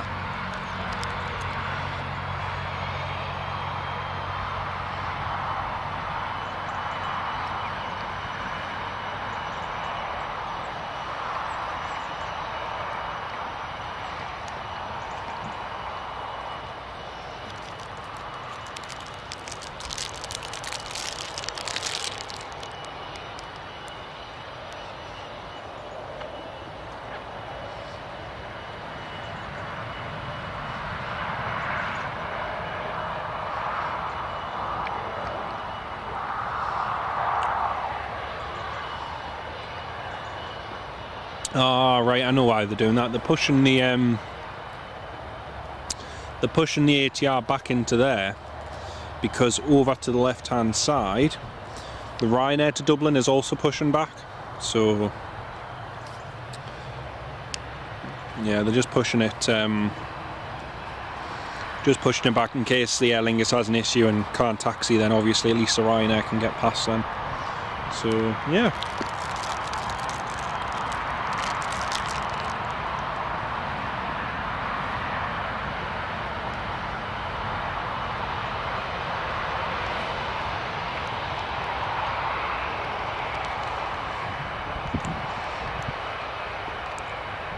What is flapjack?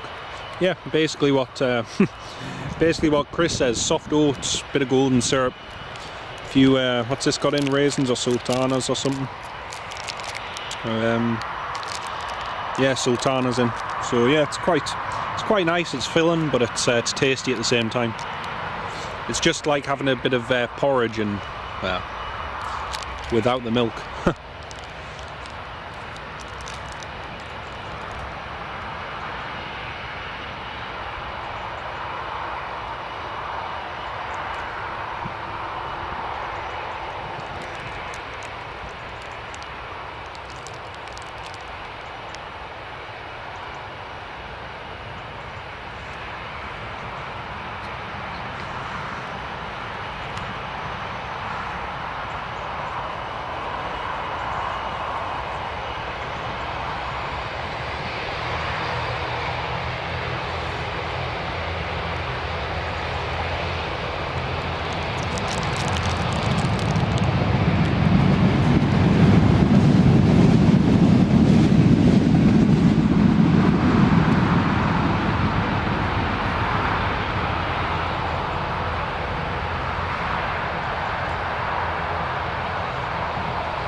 Very tasty.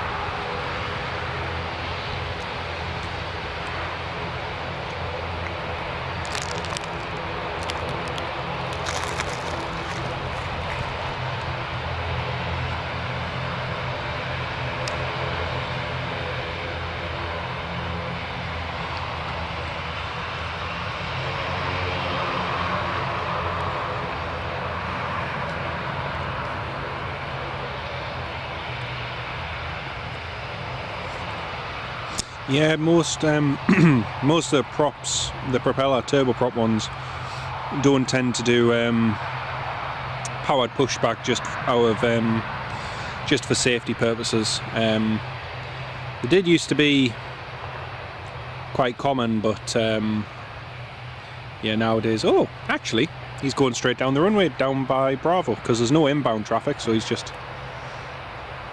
they're just heading straight down the runway instead of taxiing all the way down Delta. That's cool.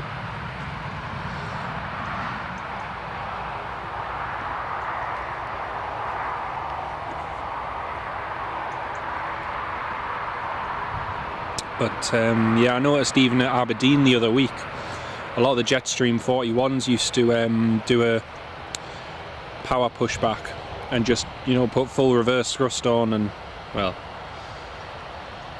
push themselves back out of the stand. But I noticed they were getting pushback using tugs there the other week. But right, that's Aer Lingus backtracking down the runway, and now got the Ryanair. Again, this one to Dublin as well, so we've got two Dublin flights departing at exactly the same time. How cool is that? So in the time frame it takes to do an ATR, they've already turned around a 737-800, which is pretty impressive. Pretty impressive.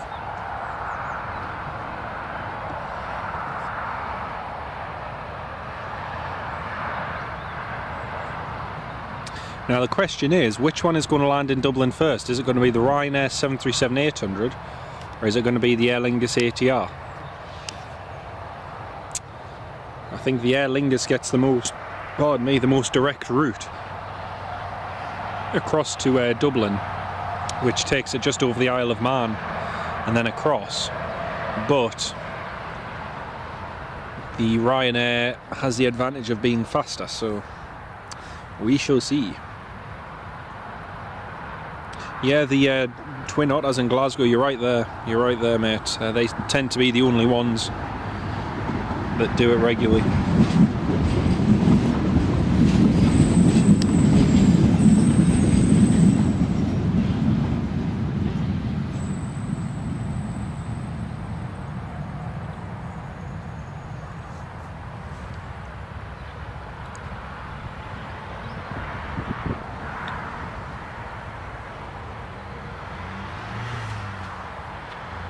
Alright, that's the Aer Lingus just lining up. Edward Porter, good morning mate, how are you doing? I'm doing very well, thank you, doing very well. So enjoying doing this live stream with everyone this morning. It's really, really good. Quick turnaround, yeah, very quick turnaround, definitely. Thought a flapjack was a pie, no, definitely not.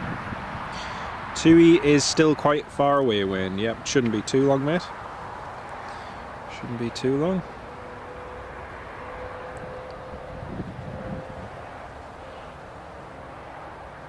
See Aer Lingus up.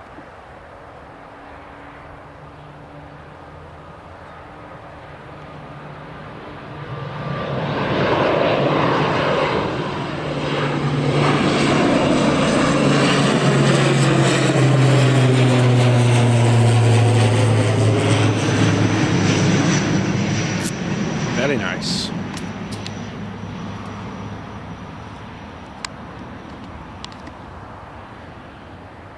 Now we're just waiting for the Ryanair to go.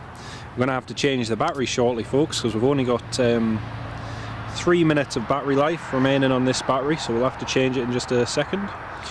Euro Aviation, greetings from Amsterdam. Hello, welcome to the live stream. Lovely to have you on board with us.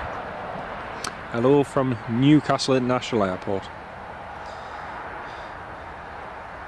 And Gianmarco Bruno, hello from Italy, welcome to the live stream. Great to have you with us. You priced up both flights. Ryanair was £40 cheaper than Aer Lingus. I imagine it would be as well. Right, the Ryanair ones are always typically cheaper, which is good. Excuse me. It's good to have a bit of competition on a route like that. It's the one thing that we don't have on the London flight. You know, we've got competition on the Dublin flight, which keeps the prices nice and low, but the London flights British Airways has a monopoly on, so you know, inevitably the prices are always more expensive, which is a shame. So service wise, Aer Lingus wins, right? Aer Lingus to land first, then Ryanair. Callum says Aer Lingus is going to land first. I think I'll agree with that. I think I'll agree with that.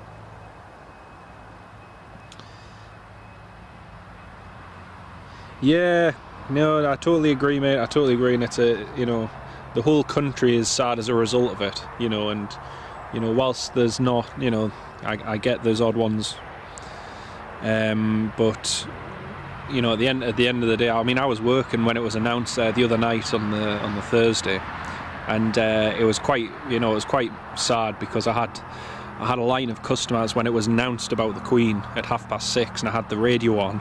I had a line of customers, and two of the customers burst into tears, and a lot of things obviously cancelled at the weekend out of respect. But then, you know, I had customers who were parents and so on who were going to take their kids to football that had then been cancelled, and you know, as they said, you know, it would have been better for the kids and so on if they'd, you know, out of respect, wore, you know, an armband or had a moment's silence or something like that. But you know, we can't just bring everything to an immediate stop. It's not healthy. Let's face it, we had nearly 2 years of during the pandemic where life was put on hold, and it's definitely out of respect. That has to be there.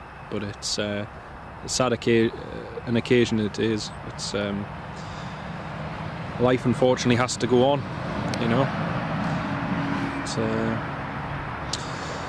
Phil Tovey just shared the live stream this morning. Thank you very much, mate. Appreciate that. Wayne, it's the same apparently if you fly from Manchester to Dublin with a noticeable price difference. It is, mate. But again, even likes of Manchester to London, you've got one operator, British Airways. Edinburgh's lucky because Edinburgh has EasyJet and British Airways flying to London. They used to have Ryanair as well. But you know, there's not much incentive to fly domestic UK routes, which I find is a bit of a shame. So yeah.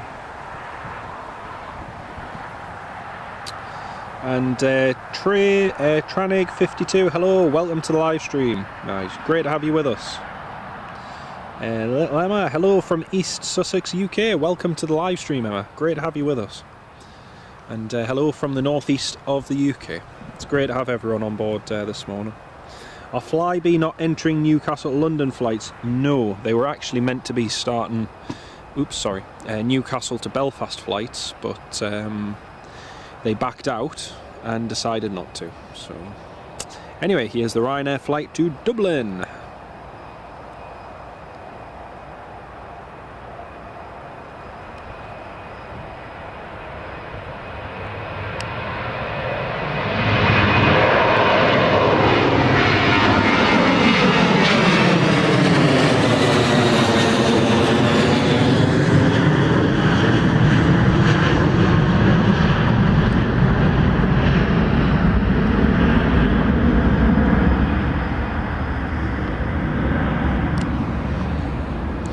Right folks, I am going to have to change the camcorder battery because the camcorder battery's only got 1 minute of life left, so if I don't change it we're going to have problems later on in the live stream. So the live stream will, you know, go off momentarily, but then it'll be straight back on. So I'm just going to change the battery, and like I say, it'll be straight back on after that. So bear with me for just 5-10 seconds and then we'll be straight back on. Just one sec.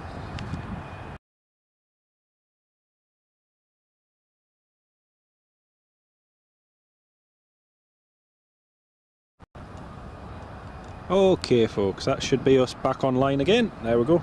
Like I say, I've got to change these batteries. I find that if I have my battery pack, I've got a battery pack with one of those DC 5 volt inputs.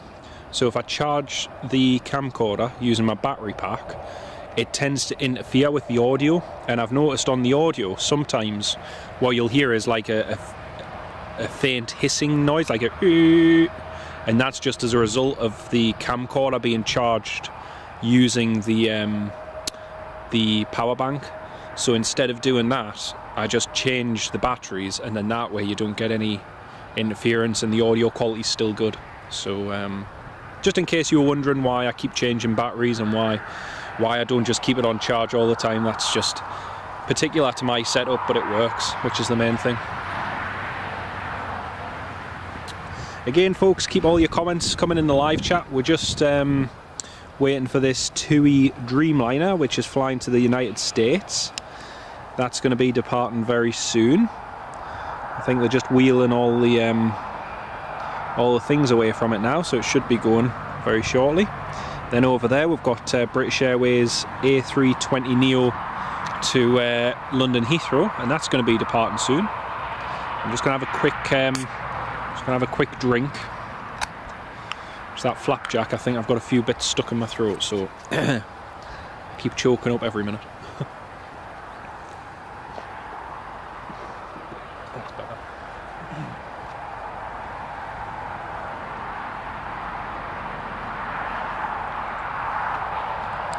So yeah, we're just waiting for the jet bridge to be disconnected from the British Airways, and also the Tui Dreamliner. But it looks like they're almost done, almost ready to go. So again, I didn't expect we would get it landing and departing, so it's going to be a good little movement to see.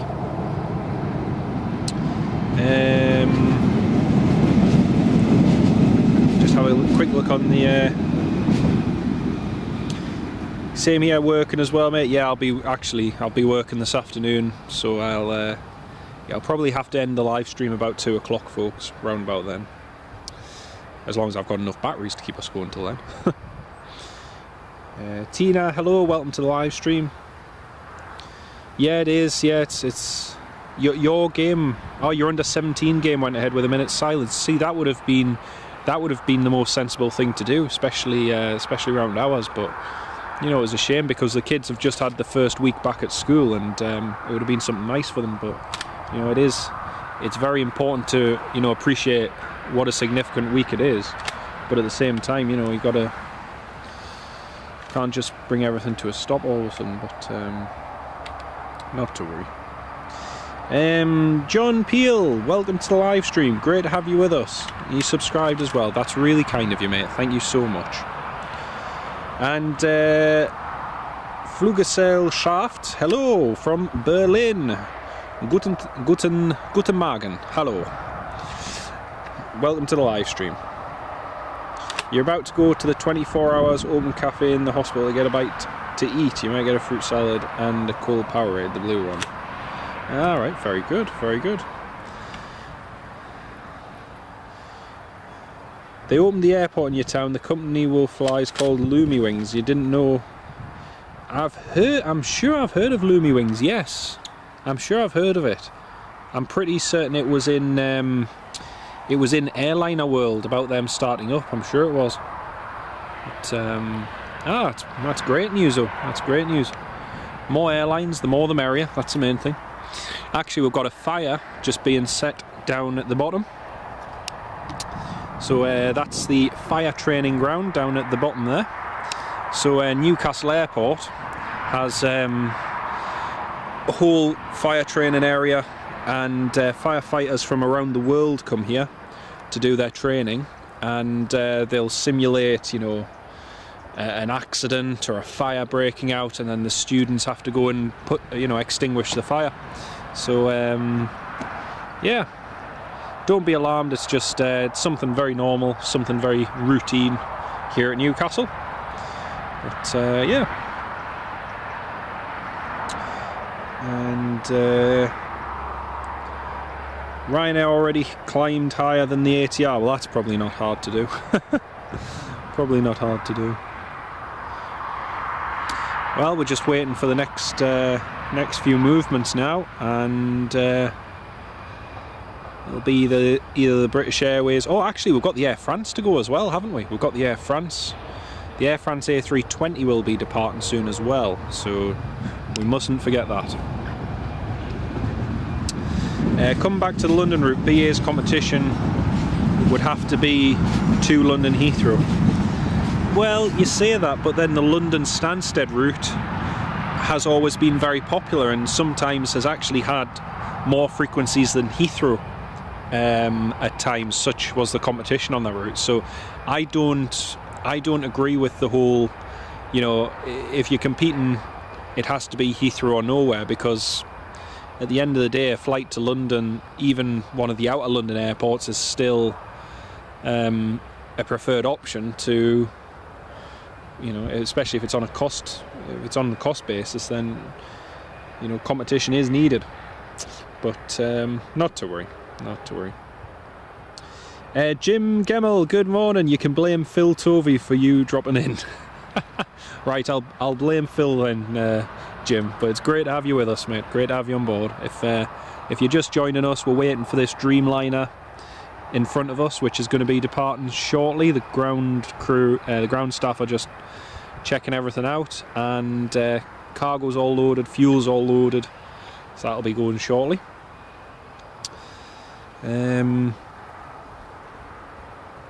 Yeah, it's funny though, because the ATR flight, like I mentioned earlier, used to be the schedule used to be earlier in the morning, so it would arrive and get you into Dublin for about 9:30. But you know, like everything changes. So the flight now lands and departs about the same time as Ryanair, which is a shame.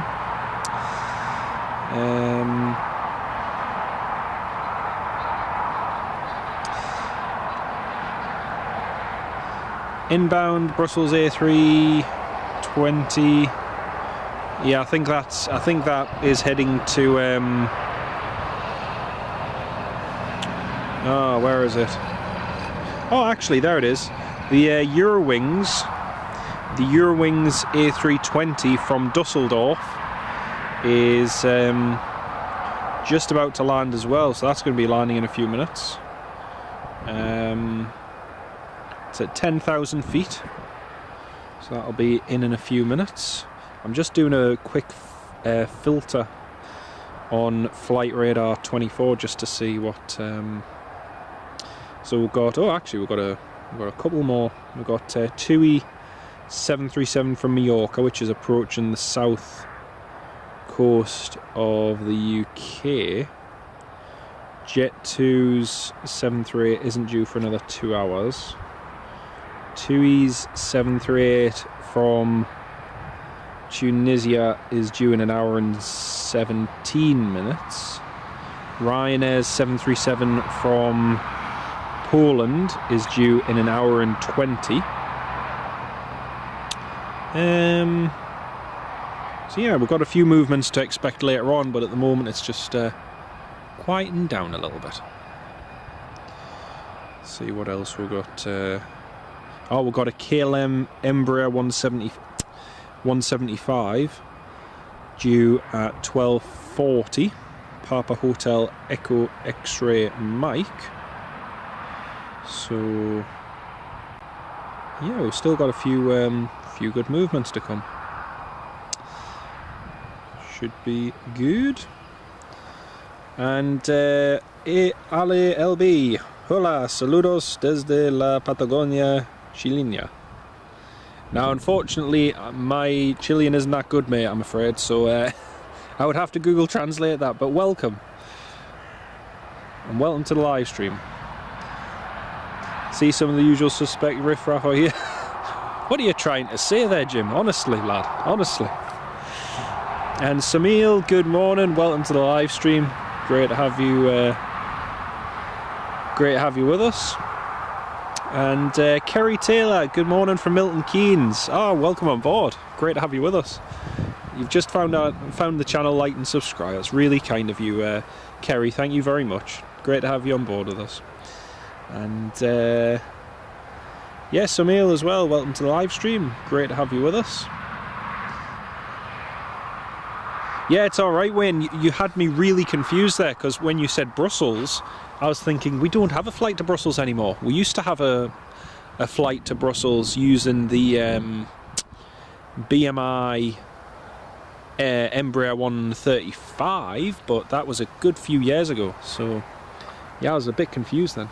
Right, they've just taken off the air bridge. So you can see that they're just moving the jet bridge off the Tui 787, so that'll be going very shortly. And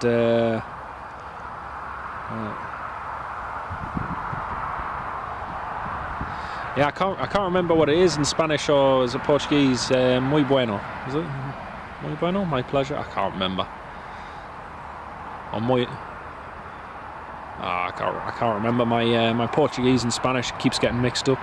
My problem is I went to Spain I went to Barcelona a few years ago, and I made the horrible mistake of speaking to a bus driver in Portuguese, and the poor bus driver just looked at me as if I was a complete and utter idiot. And then it just clicked that I'm talking to her in Portuguese, and you know it's not working. You know, hola, como você está? Muito bem. And yeah, it didn't go down very well, and I got off that bus, and my friend quickly pointed it out to me, and yeah, I felt a little bit of an idiot. So not to worry. And Chris, thank you for translating that. Cheers from Patagonia in Chile. Thank you very much, Chris. Appreciate you translating that, mate. I'm not able to do it as quickly on the phone, or copy and paste. I don't know what it is. If I copy, or if I try and copy and paste the message, it sometimes removes comments from the chat. It's a bit of a weird thing, but it sometimes tends to do that, which is a bit weird. But not to worry. Thank you for doing that, mate.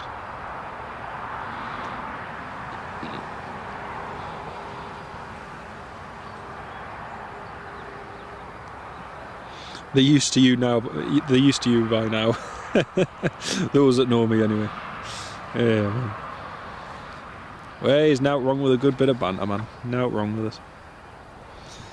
Well, I'm just waiting for those beacon lights to pop on, and then we'll get the Tui Dreamliner going. I'm hoping it's a nice full flight, to be honest, because if it is, it'll be good to watch. But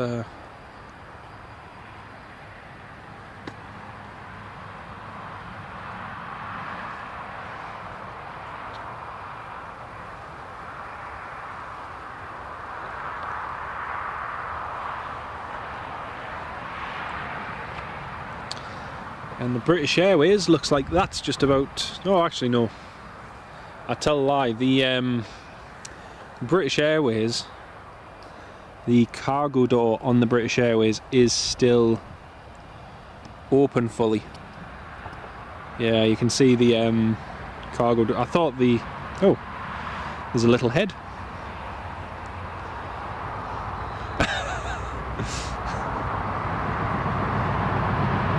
I just thought I'd pan onto the cargo door, and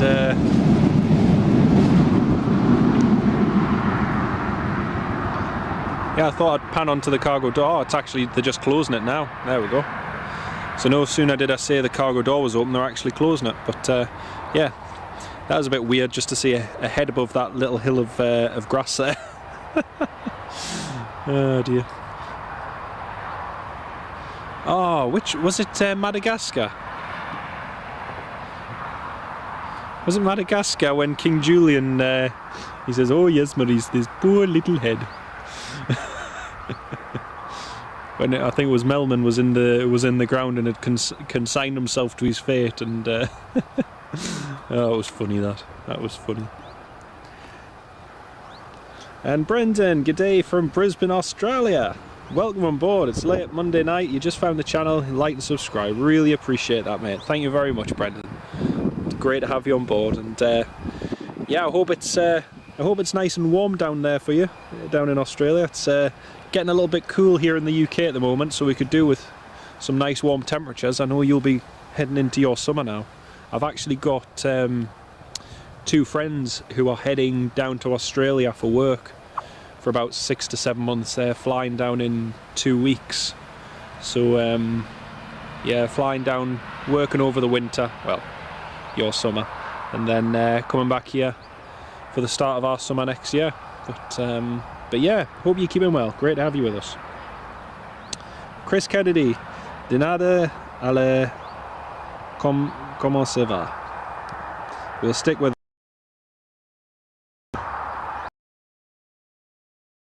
Don't encourage it. Oh dear. The chat goes any more crazy with all this translation stuff. I'm going to need translate for the rest of your comments, honestly.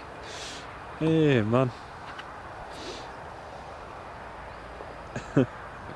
And D-Locks, hello, welcome to the live stream. Yeah, all good, thanks mate, all good. We're just waiting for this Tui Dreamliner to depart. Should be going any minute now. And we've also got a Eurowings A320, which is just about to land as well. So got a nice couple of movements. But then after that, it goes a little bit quiet for about 40 minutes. And then the next movement after that will be the... next movement after that's going to be the Tui from Mallorca. I keep forgetting though, folks, I'm really sorry about this. I really keep forgetting. The Air France A320 is still on the ground. I keep forgetting about that, so... we actually have more movements than I think we have, but it's just because there's this little lull in activity. It seems like it's quite quiet, but you know, patience is a virtue and all that.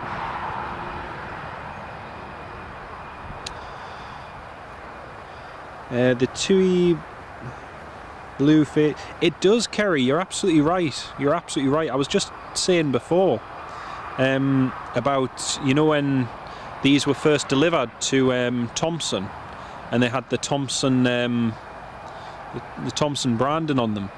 Back in 2015, I actually caught 2 of them here on the ground at the same time. But you can really see that light blue is starting to fade. But let's face it, some of them are coming up to 10 years old now, so they're not exactly getting on, but they're not brand new either. Cheapest and best and possibly fastest option to London is probably the train. That's debatable, Johns, because a lot of the trains are actually, we've had a lot of strikes here in the UK the last few weeks, so arguably the train actually isn't. It's sometimes the quickest option.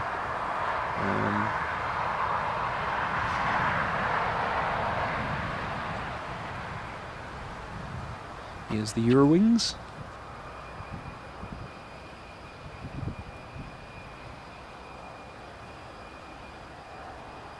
Beautiful.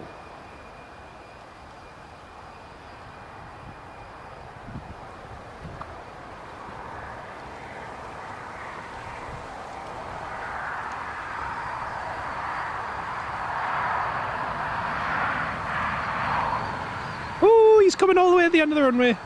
Is he coming all the way at the end of the runway? Please come all the way at the end of the runway. Yes. I knew someone was going to do it today. I knew someone was going to do it. Didn't know who it was. Happy days.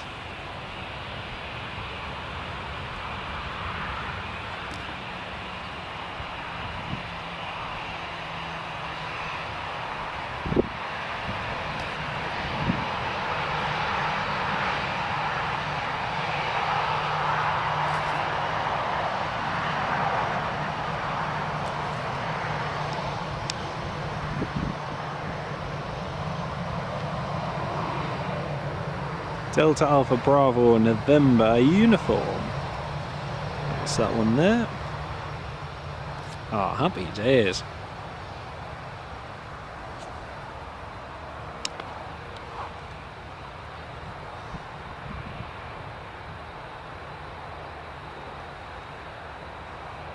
I was really hoping one of them was going to vacate, and thankfully it was the EXETER Berlin that did. That is cool. So this aircraft in a previous life used to be, used to fly for Air Berlin as Delta Alpha Bravo November uniform, and still got the same registration, Delta Alpha Bravo EAB Air Berlin, which is a fun little bit of history.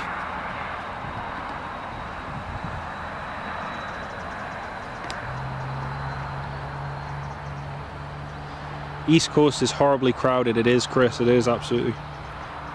Yuki just got a ping from Flight Radar 24 for the 777 from Dubai to Newcastle. Ah, that's a good one. That's a good one.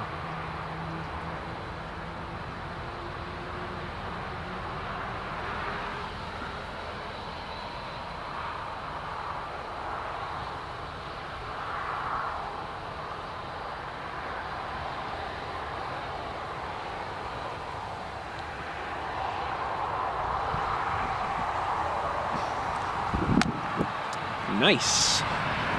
Very, very nice. I think I filmed, pardon me, I think I filmed the same aircraft, the same A320 in Palma de Mallorca back in 2015. Sure, it was in 2015.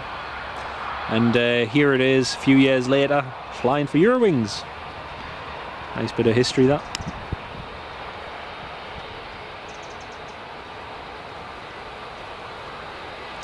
But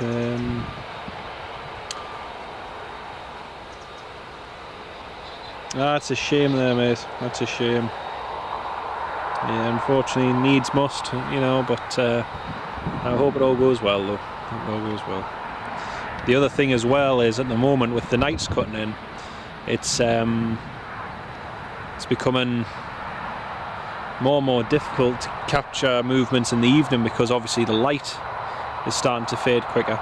But that's going to be the cool thing next month, is we'll have the flight here, the Emirates flight, landing in the afternoon.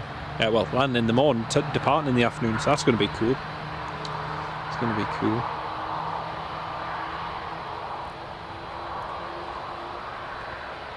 Yeah, see, Chris, very good, very good. Poorly learned Spanish, a bit like me with my Portuguese. As long as it gets you by, that's the main thing, mate. That's the main thing. You'll be at work and he has history with the Emirates flight. Yep, exactly. We're definitely not going to be live streaming at that time of night, unfortunately. I have other things to do and other places to be. Actually, come to think about it, we've been live now for about 2 hours now. So yeah, we're having a good stint. We've still got another 2 and a bit hours to go. So great fun. Right, that's the British Airways taxiing.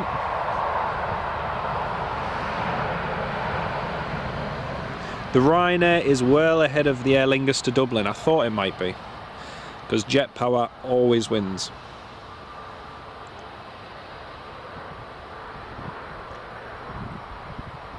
Oh, yeah. Oh, actually, I've just realised. Sorry, the Aer Lingus. The Aer Lingus and the Ryanair are both on the same route. They're both taking the Isle of Man route, which is not usually that normal, especially midday. Usually the Aer Lingus takes the Isle of Man route, and the Ryanair takes the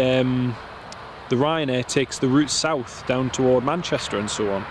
But yeah, it's quite that's quite interesting, that. But it just goes to I didn't think that they would both have the exact same routing. But yeah, the Ryanair is well ahead now, which is pretty good. Donna Abbott, 5 more minutes, and Donna wants a PC. Donna wants a PC back, Nick. Good stuff, mate. Good stuff. And here's the British Airways taxiing. It's taxiing around to the runway. Global Oscar Echo India X-ray Golf over Durham. We've also got the Beechcraft 400 XP, which is just backtracking down the runway now, and that's just heading along by there now. It's the British Airways, just taxiing. Golf Tango Tango November Echo. Kerry Taylor, Delta Alpha Bravo November uniform, first flight 19th of October 2005.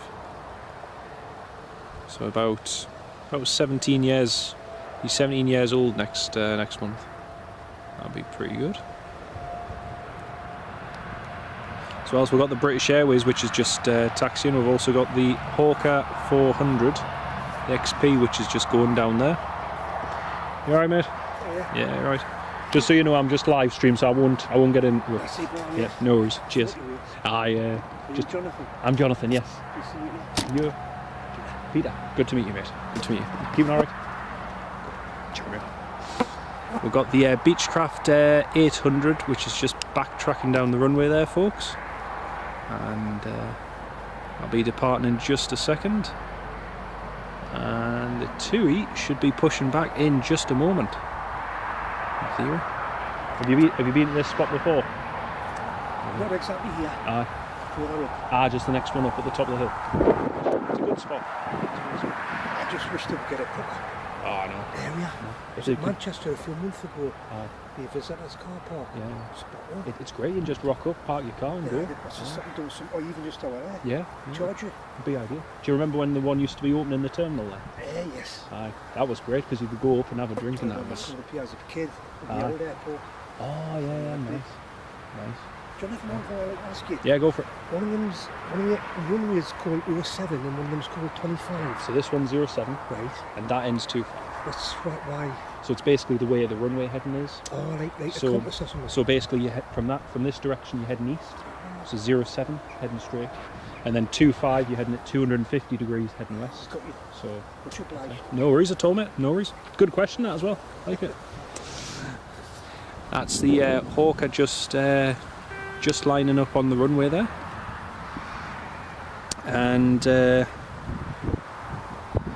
Train, you must admit you've got some of the other aviation channels, you've definitely got one of the best views. Thank you very much. Yeah, we'll try and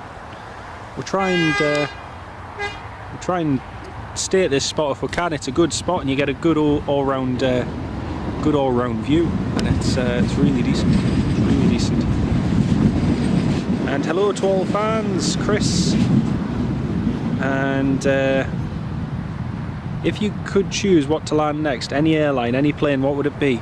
It would probably be a Virgin Atlantic A350-1000, if I'm honest, because the Virgin Atlantic's just amazing. It's a really, really great aircraft, and yeah, it's really good. I've seen it at Glasgow and I've seen it at other places as well, but no, it's really good. Cracking aircraft. But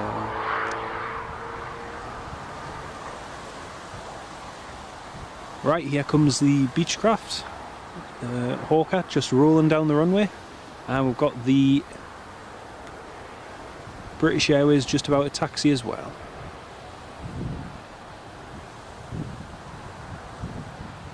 That's it there, and that's the Hawker up.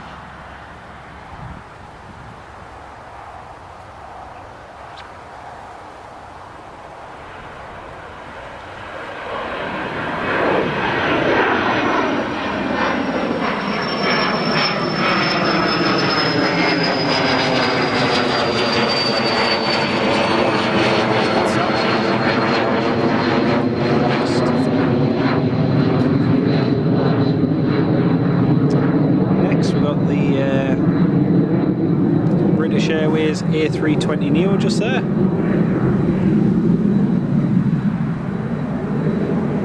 And UK, have you ever thought about getting a radio to listen to ATC? I actually have a scanner, but it's not working at the moment. And I've tried resetting it, and I've tried doing all the things to reset it, but it's just unfortunately it isn't working. But yeah. There's some activity around the Tui Dreamliner at the moment, so I'm a little bit worried that they might be having to offload some bags. But yeah, the next inbound is a Tui 737-800 from Mallorca. That's just begun its descent over East Midlands way. And we've got a Gulfstream coming in. Oh, a Bombardier Global 5000, which has come all the way from Switzerland. This is a nice business jet. It's meant to be which one is it? I'm trying to find out which one it is. Oscar Echo India X-Ray Golf. Oscar Echo India X-Ray Golf, and that's just on the approach now. So another big business jet about to arrive.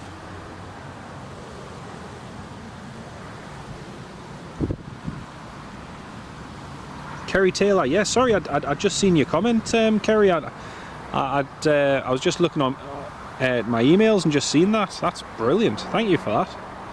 And Nabila, welcome to live stream as well.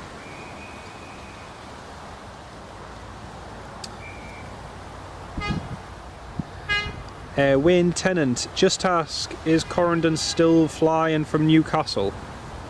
Yes, there should be. I think they've actually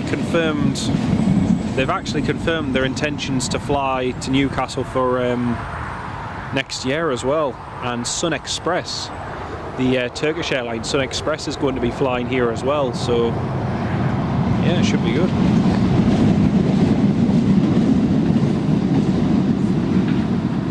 Right, the Global 6000 is just about to arrive.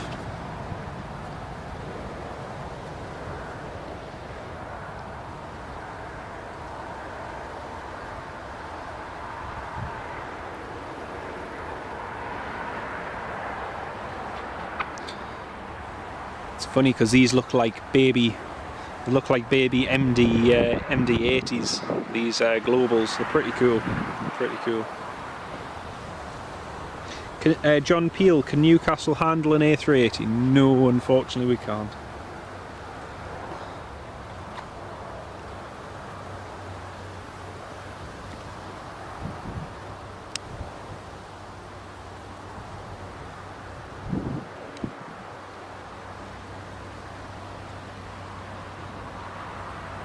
Beautiful. Wasn't quite as smooth as the last Global, but you know, it'll do. Or the Gulfstream even.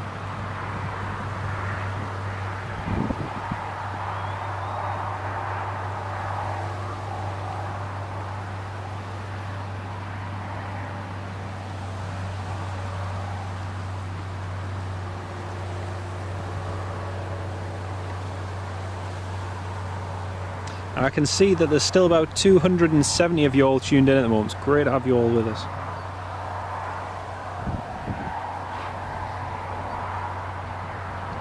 It's one nice business jet.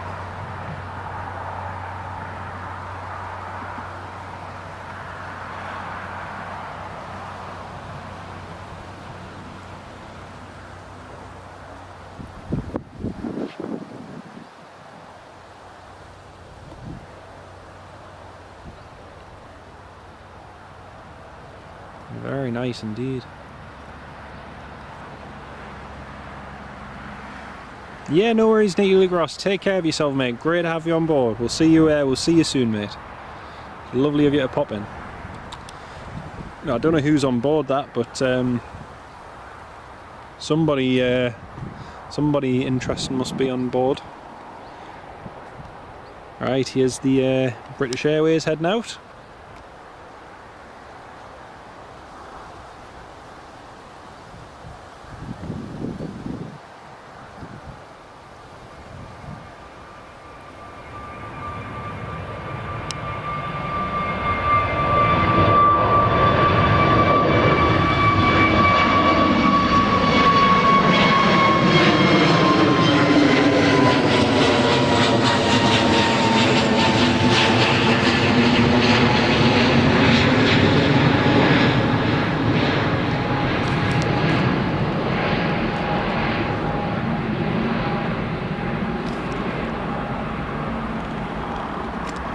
Very nice.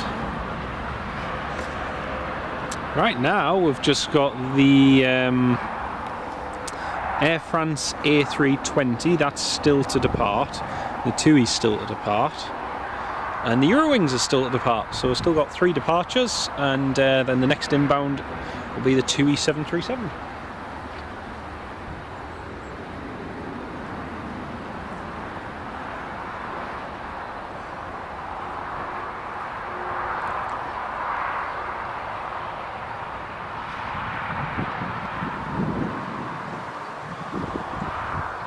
And we'll see you in a bit, Nicky Luke Ross. Take care of yourself, mate. It's been great. Am I still live? Yes, we're still live. Yep. Still alive and still kicking. That business jet was really nice. We've had a couple of good business jets today, actually. And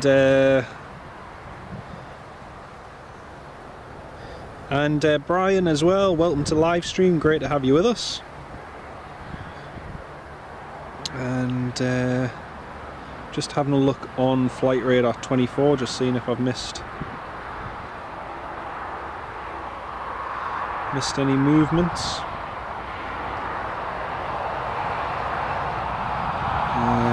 Doesn't look. Oh, there's an Emirates. The Emirates is there. That's going to. Emirates is going to Glasgow. Tui's nearly over Leeds. I was just seeing if there's any maybe A400s or anything military-wise flying about, but doesn't look like there's much. Or a P8 Poseidon, maybe a P8 Poseidon would be nice. Yeah, doesn't look like there's any up today. It's quite quiet actually for Monday, but yeah. Inbound Tui's just over Sheffield way, and yep, just seen that on Flight Radar, mate. Just seen that. It's good. Just seeing what time I'm sure these other aircraft are running a little bit late. So the Eurowings is due out in 30 minutes. The Air France should have departed at 11:25. And yeah, I thought it didn't land late. So basically the Air France landed at 10:52.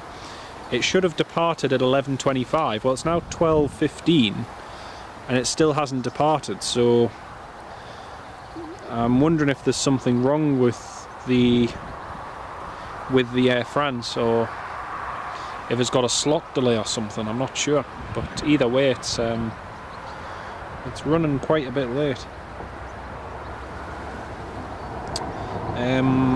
Also we've got the KLM Embraer 175. KLM's just off Norwich at the moment at 32,000 feet, and that'll be to land in about 30 minutes time. Then the Ryanair from Poland is 50 minutes away, and then we've got a whole load of Jet 2s landing in about an hour or so, but yeah, should be there should be some more good action yet to come. But I presume that Air France must have an issue, because they should have pushed back and been away by now. Supposedly 12:10 for the Air France, right? Yeah, well, it's already past that now, isn't it? So not sure what's going on there.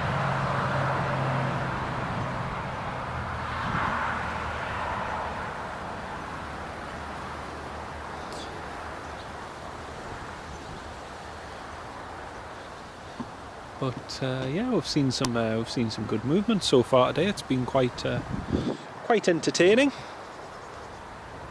And if, let's just say, the aircraft were operating to what their scheduled, arrival and departure should have been, the Tui 787 that you see in front of you should have departed at least 2 hours ago, and the Air France A320 that we're waiting for should have departed nearly an hour ago as well. So on the positive note, we're going to get a couple of extra departures, which is good.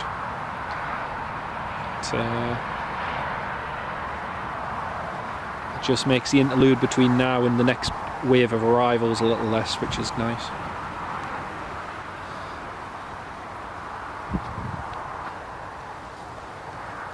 So over on the far end of the terminal, just to show you, you can see the tail of the Eurowings and the tail of the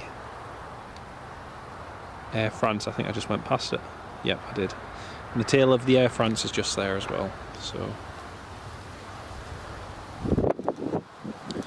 waiting for them to get on their way.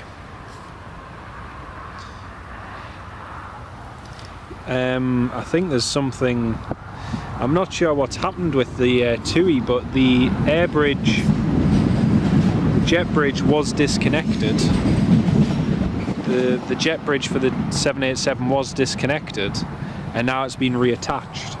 So I'm not sure what's happening with the Tui, but it looked like the baggage handlers had gone to get a bag off. But now the jet bridge has been reattached, so I'm not sure what's going on with that.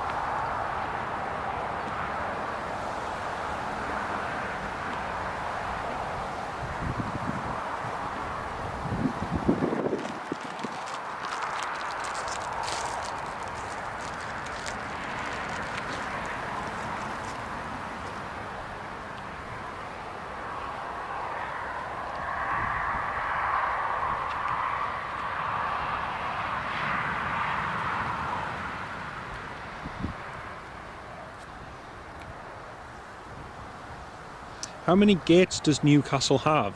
In terms of actual gates where you can just walk straight into the terminal, it'll be 1, 2, 3, 4, 5, 6, 7, 8, 9, 10, 11, 12, I think 13, 12 or 13. Might actually be 14.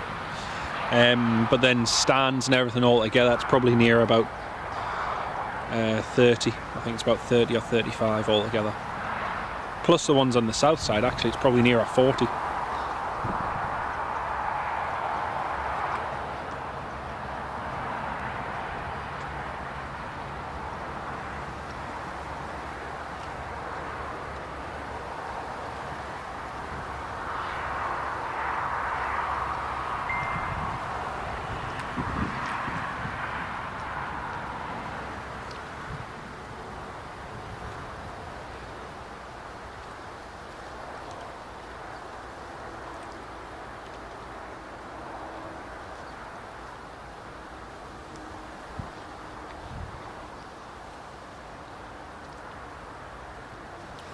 Someone's had too many steak bakes.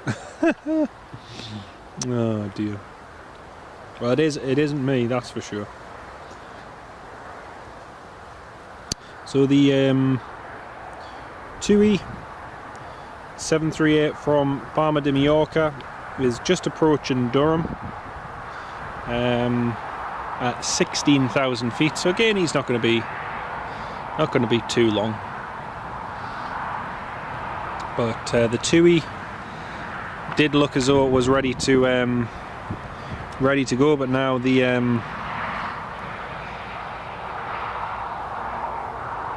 jet bridge has been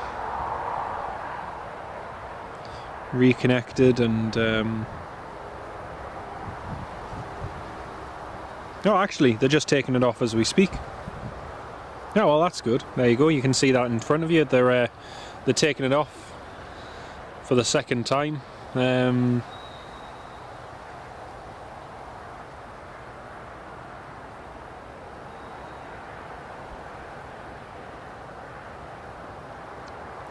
Yeah, because earlier on they had detached it and then they reattached it, and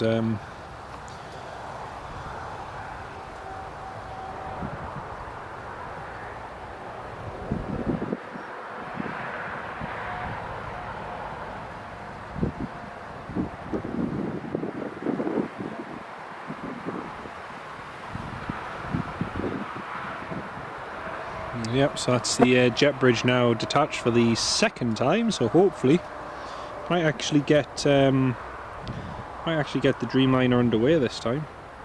I thought waiting for a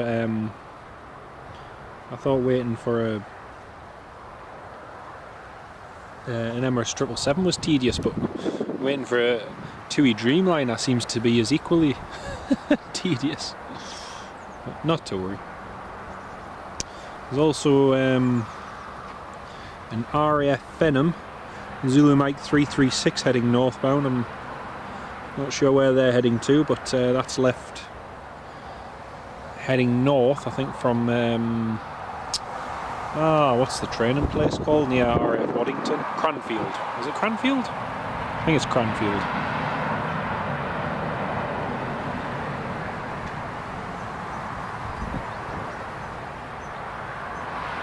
Was it Cranwell? I think it might be Cranwell.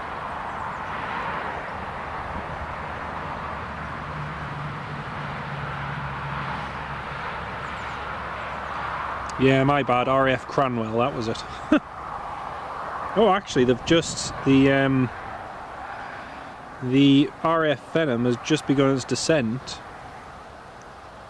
but I would suggest it is going to Teesside, because it doesn't. Well, it hasn't tended to come here in the past. Oh, the Tui has finally put its beacon lights on. The Tui's about to get pushed back. Great. So we're finally going to get the Tui 787 pushing back. Happy days.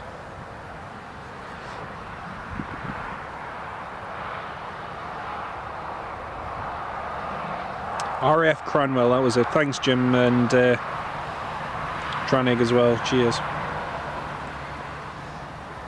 Yeah, we've finally got the beacon light on and it's ready to push back. It's felt like a very long 2-hour wait, this. This morning when I first saw it on the departure board, I thought, oh, that would be a good one to see in the live stream. But when I got here and I checked Flight Radar 24, I realised that it hadn't actually arrived from Glasgow. So bit of a blessing in disguise, I suppose. But we got it, you know, landing, and we're now going to get it departing. So not really complaining, to be honest. Alright, they should be initiating pushback.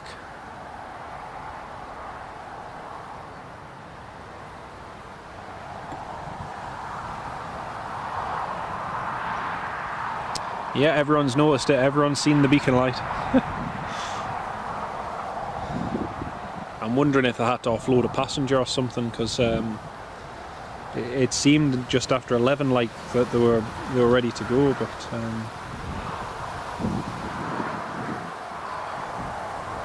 This is the point where it sits on the stand for 30 minutes with its beacon light on.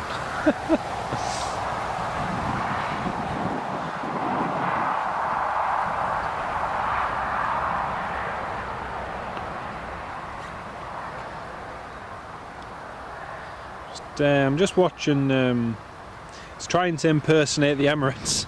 It is, it really is. It's so bad. Actually, there is a chance that that the RAF Phenom, it may be coming in here. I think it looks a little bit high on the descent profile, but it might be just heading north to go low level.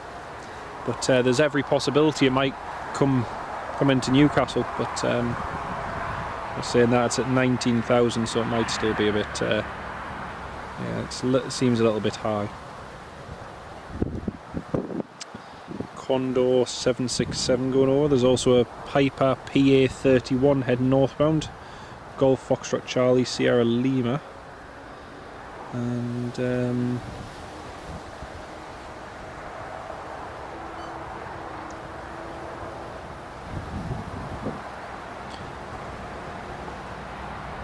oh, you're not going to believe it. They've just put the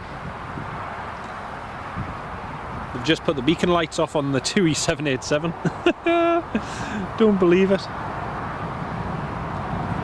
Aye, they've just turned the beacon light off. So, oh well.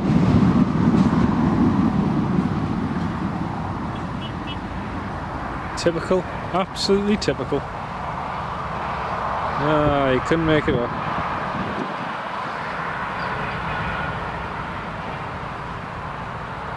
I think it's trying to tease us more than what the Emirates is. But, oh well, not to worry. We'll just have to wait a bit more, I suppose. Oh, actually, it looks like there's.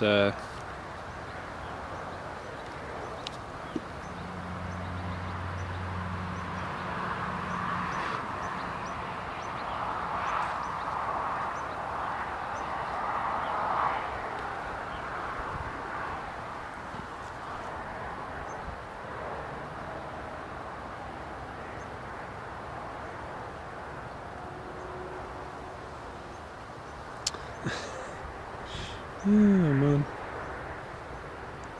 Yeah, I thought it was going to depart as well, Callum. It's just typical, absolutely typical. Oh well.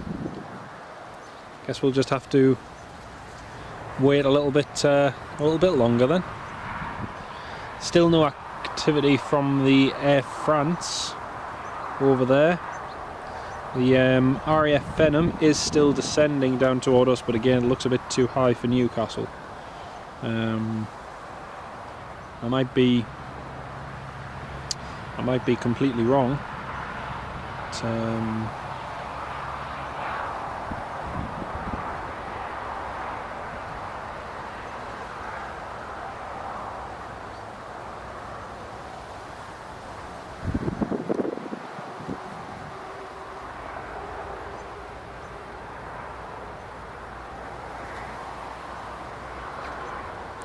But, and the Swissport stairs are being moved, so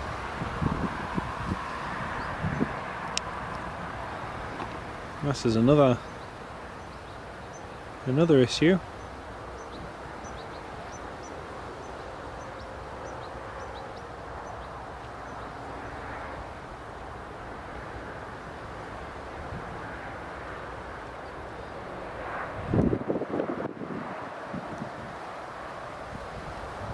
The jet bridge being moved back to up? No, it's not. It's well, everyone you saw on the live stream, the beacon light was on, but it's been turned back off. So I don't know what they're playing at. Maybe they just don't want to go on holiday. Maybe that's why.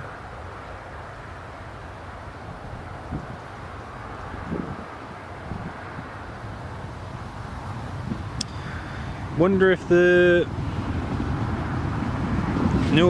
the Phenom's going to join the pair of Dragon Falcons flying around Teesside. I did think that, because the Phenom has been in and out of,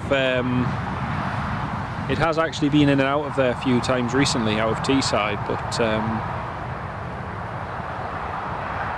it looks like it's either heading up here to Newcastle, or it's going to head north, up into Northumberland to do some low level, or it's going to head up further north to do low level flying. I'm not entirely sure, but we'll find out soon, no doubt. No doubt at all.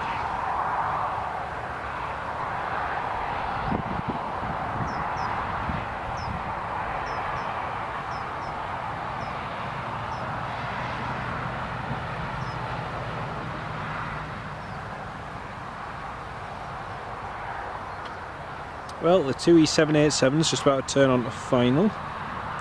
Or more baggage shenanigans, Chris. Yeah, it could well be. It could well be. Not entirely sure what the issue is, but it's twice now looked like it was ready to go. Previously, about an hour ago, it looked like it was ready, and now then it had the jet oh man, can't get my words out. The jet bridge connected to it, and now it's just put its beacon light on, ready to push back, and it's still sat there. So I don't know. Anyway, in good news, the Air France is pushing back. Woohoo! There's the Air France. Vive la France! That's just pushing back there. So at least the Air France is going. That's something. And again, the Air France should have departed nearly an hour ago. But yeah.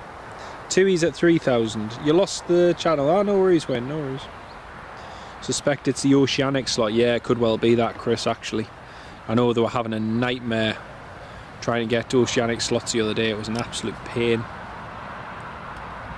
But,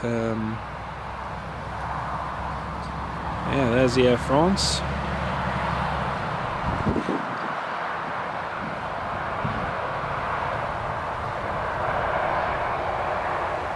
Can't see the Tui 737. Oh, no, actually, just as I say that, he's just broken through the cloud with his landing lights on, so I can see the Tui now, and he's just on the ILS approach. That's good.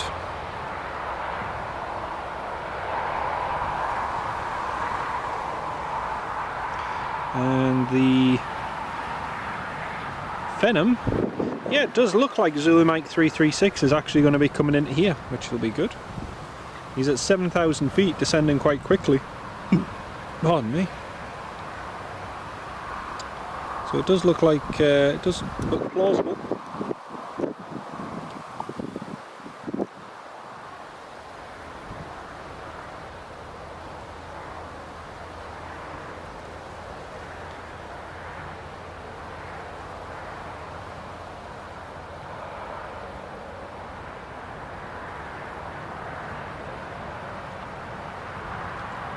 Right, so I've got visual with the Tui, with the Thompson 787, and I can see that there's still nearly 300 of you, 280 in all, still waiting for some activity. And thank you all very much for your patience and for sticking on the live stream. Like I say, we've got plenty of movement still to come. We're just patiently waiting. Right, the Air France is about to taxi, but meanwhile at the Tui 787 it's just looking like that at the moment, so not much really happening. Actually, it looks like it's never a good sign when you see someone walking toward the engine. Oh well. Right, the Tui 737, here it comes.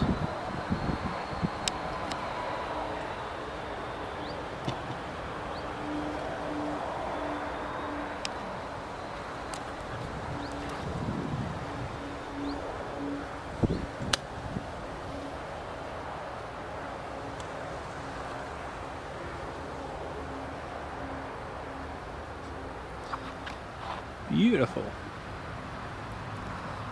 It's the Tui down.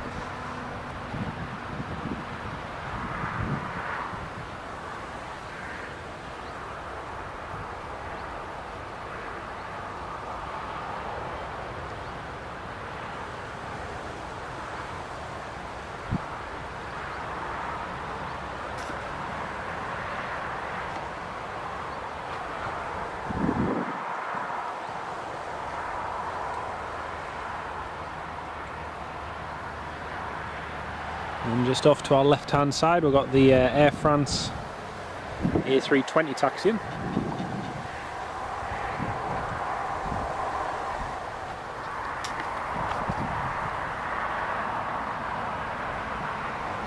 The Air France just taxiing past now.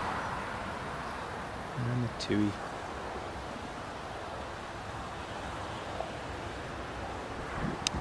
It's always the way, you ask for one movement and you get two at the same time.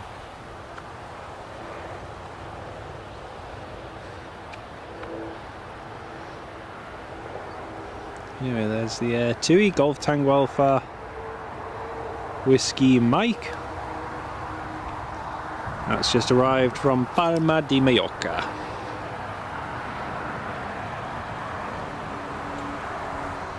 Next we're going to have the RAF Venom inbound by the looks of it. Which will be Zulu Mike 337 from RAF Cranwell. If they ain't getting a slot pronto, may as well stay on stand. Yeah, that's true, mate. That's true, but usually it means that there's no chance of a slot for like about 30 minutes as well, which isn't good. Which isn't good at all, but not to worry. Andy Selvage, hello from Greenwich in London. Welcome on board. Subscribe and liked. Appreciate that, mate. Thank you very much. And hello from Newcastle International Airport. Great to have everyone with us. Right, I've got two Tuis on the stand. Two for the price of one.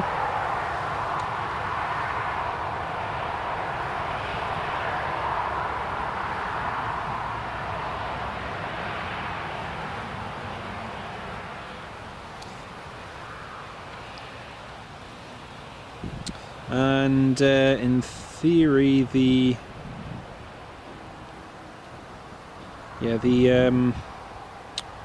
RAF Venom is just about to turn on to the ILS approach for runway 25, it looks like.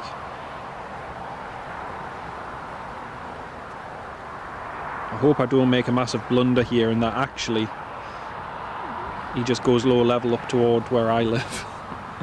I hope that doesn't happen. Right, the next inbound will be a KLM Embraer 175 from Amsterdam. That's just passing over toward Leeds. Then a Ryanair from Poland. And a few other bits and bobs.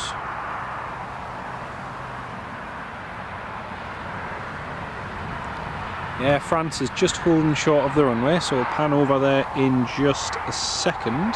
I can see we've got 300 of you tuned in at the moment, so very good afternoon to each and every one of you, and welcome to the live stream. We're still going to be live for about another hour or so, well, probably an hour or two, and just to capture a few more of the movements here at Newcastle.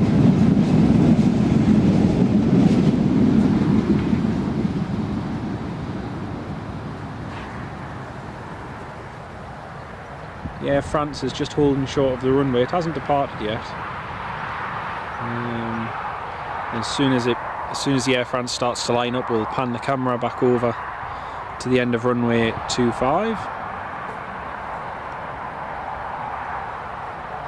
And as you can see, they're just getting the stairs and everything attached to the Tui to disembark the passengers.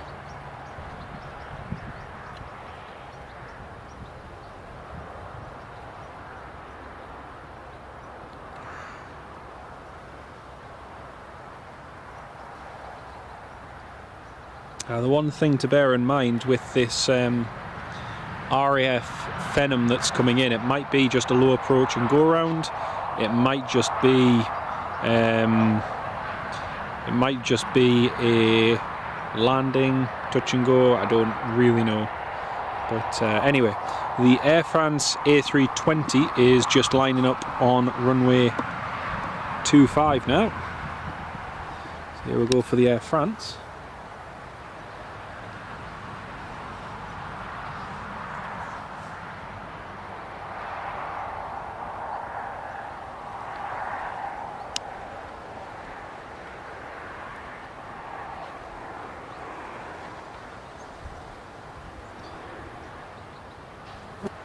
Again, this is the first Air France A320 which I've ever filmed here at Newcastle Airport, so here she goes.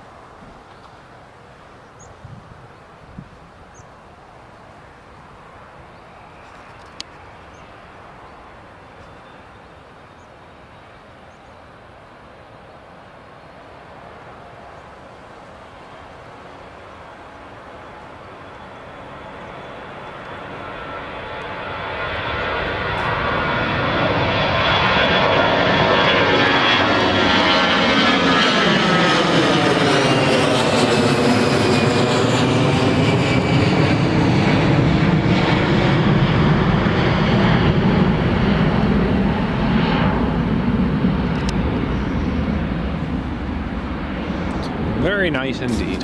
Very, very nice. So the passengers just disembarking off the Mallorca flight there. Lots and lots of people coming off.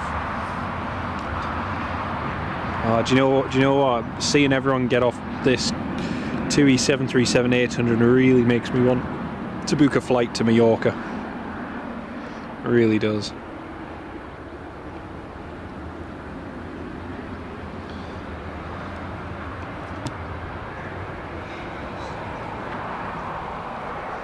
Well, that was really cool to see the Air France A320. That was very nice. We've got the Eurowings A320, the ex-Air Berlin one. That's just pushed back. So we'll get that taxiing in just a second.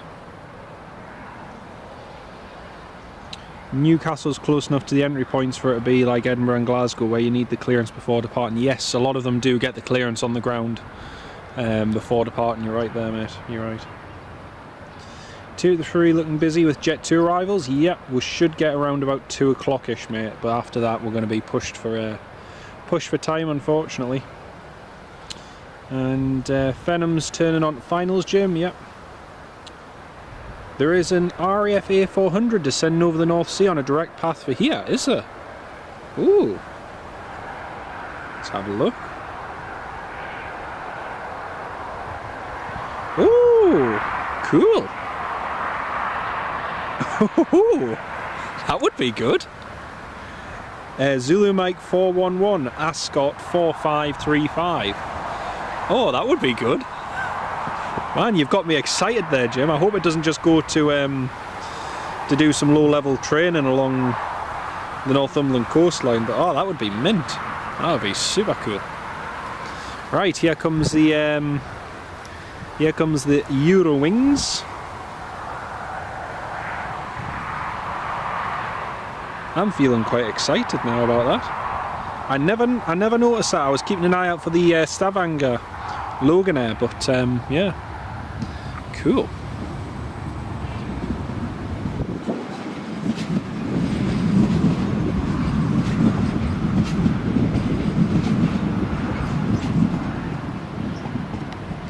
Delta Alpha Bravo November uniform. Is that one? Now the RAF Fenham is established, but I can't see it on the approach just yet. It's still behind that bit of cloud. Just waiting until it breaks out there.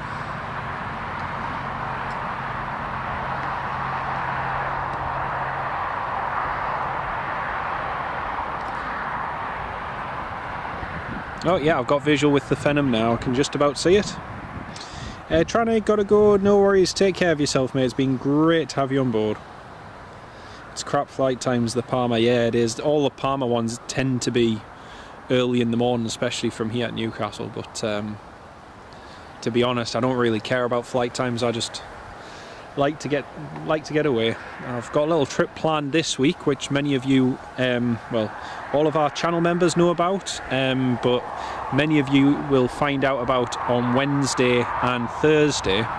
But if you stick around on Thursday and maybe just set a reminder or subscribe and hit the notification bell, but on Thursday we've got a very special live stream coming from one of the most remote places in Europe.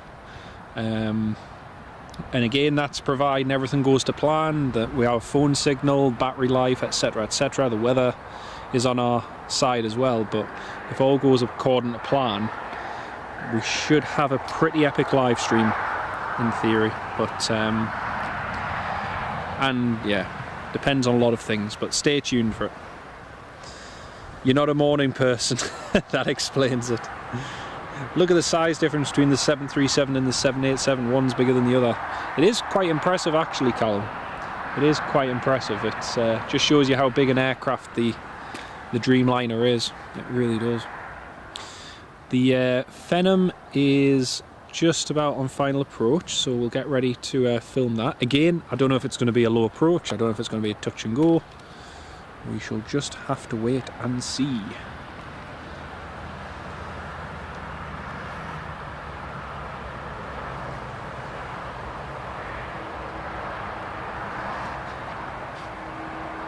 I might actually have to manual focus that. Chris Kennedy, you're heading off. No worries, mate. Take care of yourself, and we'll see you soon, Chris. Lovely to have you on board, mate.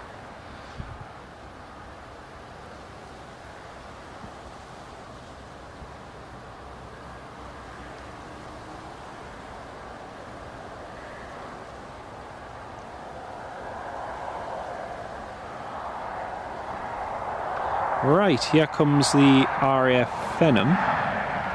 I might have to manual focus this, folks, just otherwise the poor camcorder is going to be trying to focus in everywhere.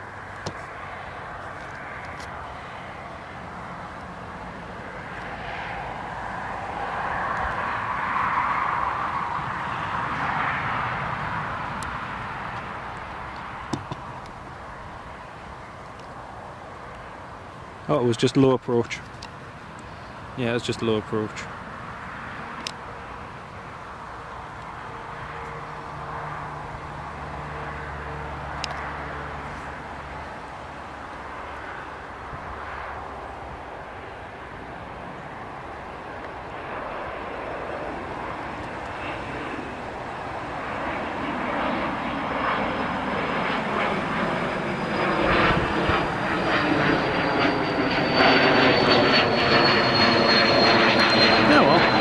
That was cool.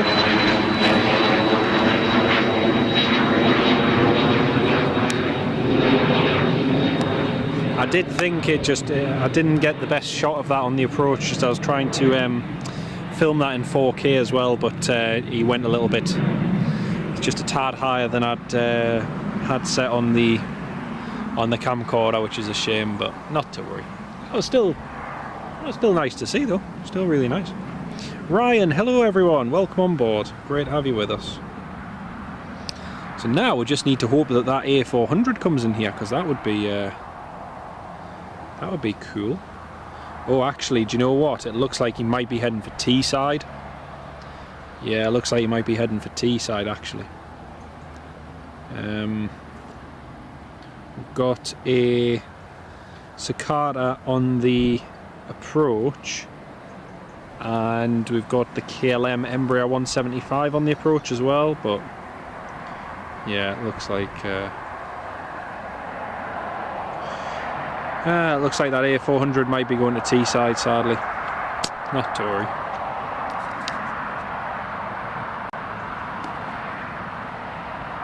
So just waiting for the Eurowings to go.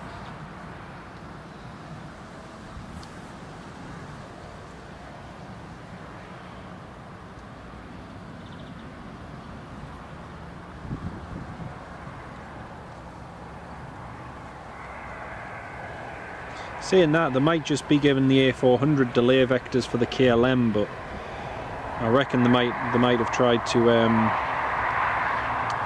get the A400 in front, but yeah, we'll still keep our fingers crossed, but it looks like it could be Teesside, and no guarantees. RAF Leeming, yeah, potentially. Yeah, that's what I was just thinking, Jim. Yeah.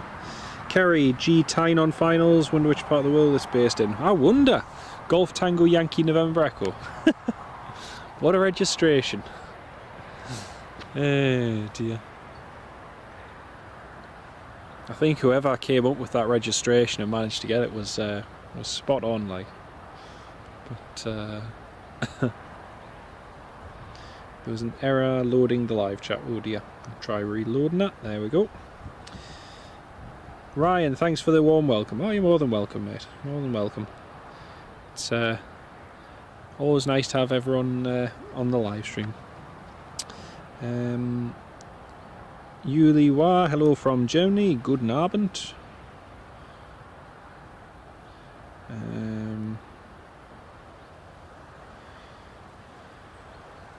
Let's have a look on flight radar. Yeah, it's at 7,000 feet, so unless it makes a right-hand turn now and they bring it in behind the KLM, I think that's definitely heading to Teesside or RAF Leeming. But yeah, right, we'll just pan over at the approach for now. Anyway, we've got I think this one's G Tyne from what Kerry just said, so should be that one.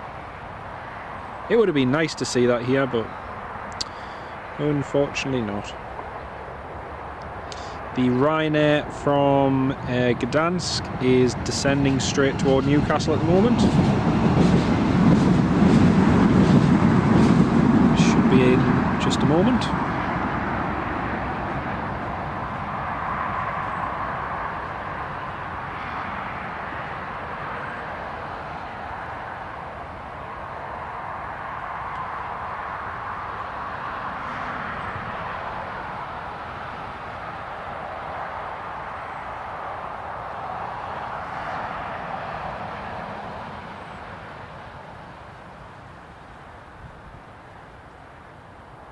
No activity, unfortunately, from the Tui 787. Still there on stand. Still no real activity, to be honest. But it's a bit of a shame. It would have been good to see that.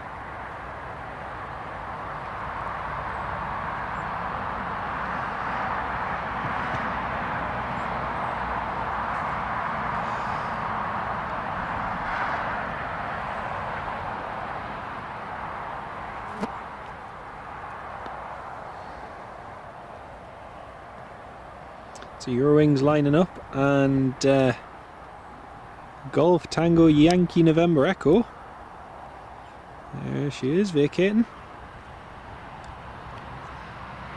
And the Eurowings just lining up.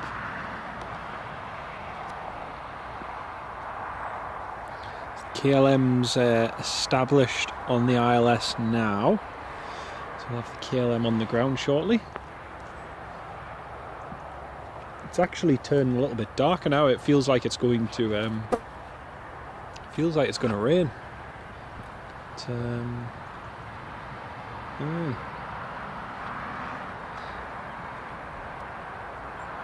Right, that's the Eurowings rolling.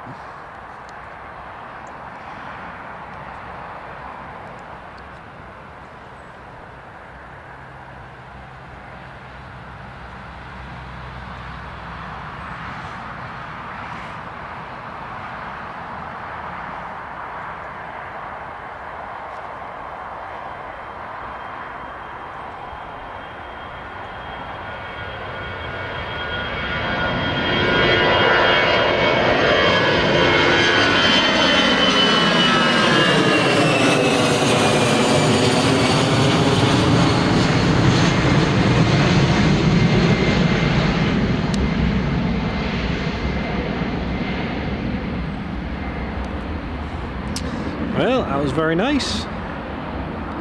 Good to see the Eurowings. So next up is the KLM Embraer 175.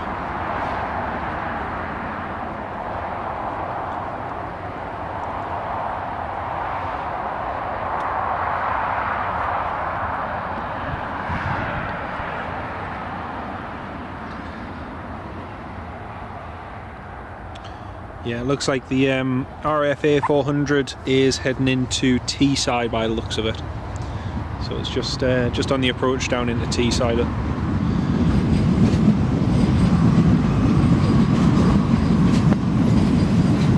See if there's anything else potentially coming in,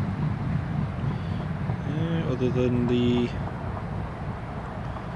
Ryanair. There's no P8 Poseidons today actually. Usually there's a couple of P8s doing some training and that, but not really any today. And Feldy, hello from Hamburg. Welcome on board. David, hello from Fishhook in South Africa. Welcome on board. Brian, hello on the South Coast. Great to have you on board.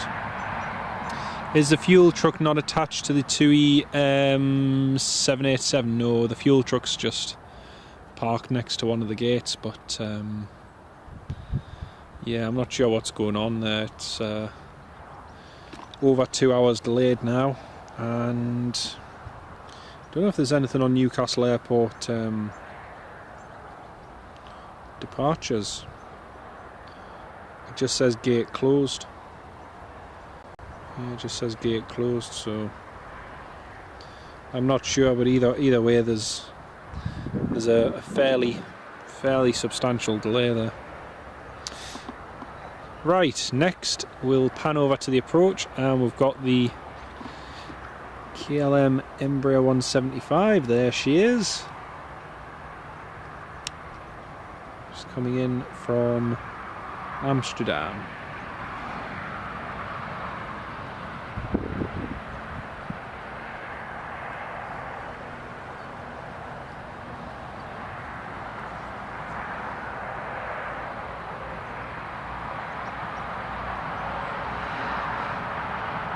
Beautiful.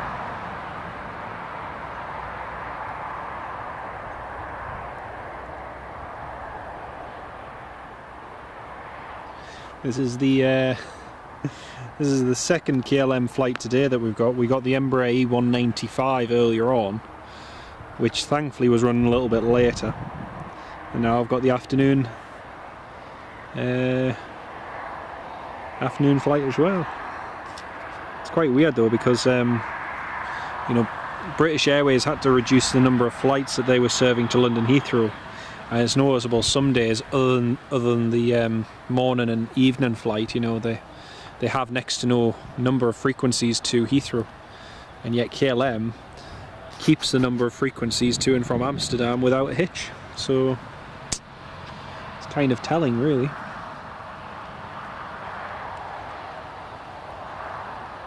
Unfortunately, there's some big droplets of rain, folks. I might need to consult my weather radar to see what the weather forecast is, but if it gets wet we might have to end the live stream. Just can't risk the equipment, unfortunately.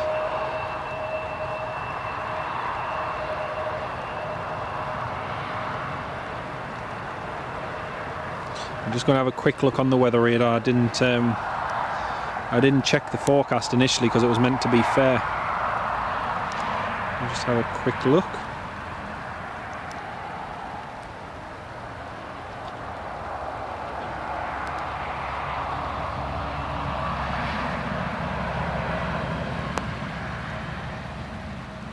Yeah, it's supposed to be okay.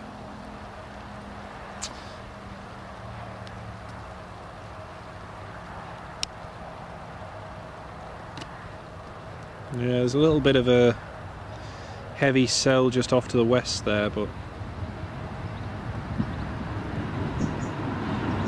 doesn't look too bad, to be honest.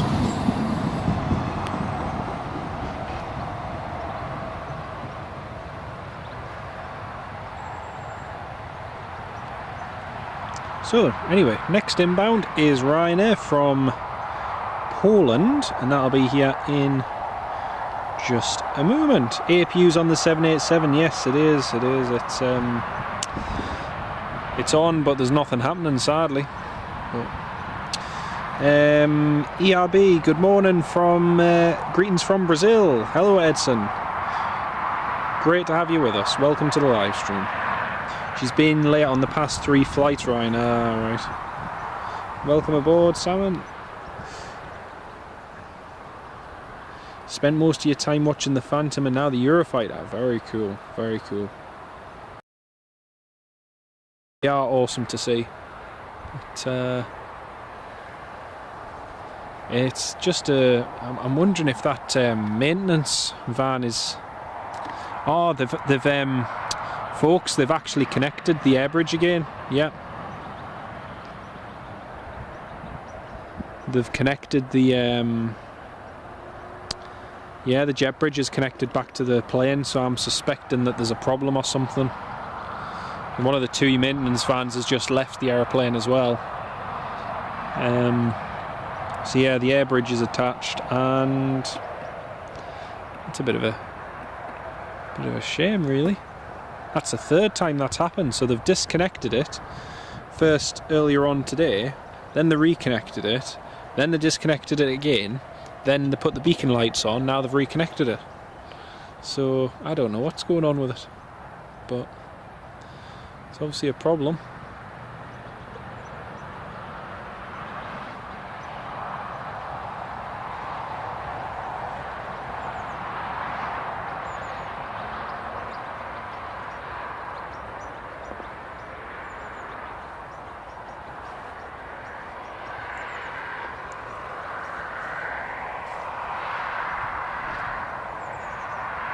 Well, it would be nice to see this departing before we leave, but the way it's looking, it looks like just having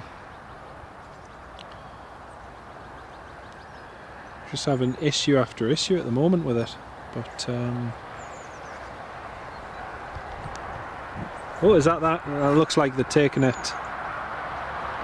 They're taking it off for a 2nd time.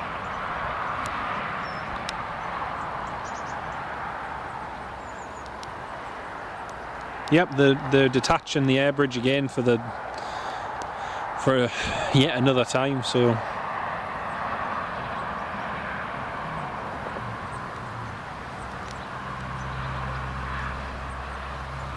crazy, crazy, crazy, crazy. Who thought it would be so complicated just to get a TUI 787 Dreamliner on the go? Whoever would have thought it.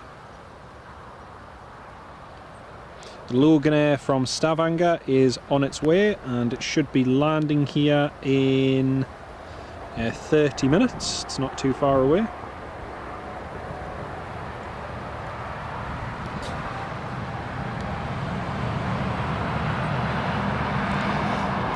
Well, it's now been detached for the 2nd time, but it's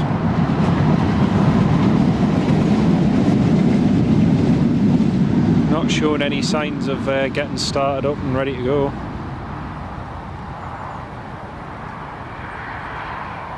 Well, I'm just hoping this rain doesn't really come to anything, because the last thing we want is to get rained off, so hopefully it stays nice and dry. I can see there's nearly 300 of you all still patiently waiting to watch this Dreamliner depart, and like I say, we've had 2 false starts so far, and we're just still being patient, hoping it goes, but not to worry. These things happen. No worries, you'll be back in 15 minutes, no worries. Yeah, George, the bridge is moving back now, yep. Do Newcastle have a maintenance hangar? No, we don't have a maintenance hangar as such, but we do have a good maintenance team. So yeah, the airport's got the various different ones assigned to likes of Ryanair, TUI and Logan Air, etc. But yeah, they've got good maintenance here.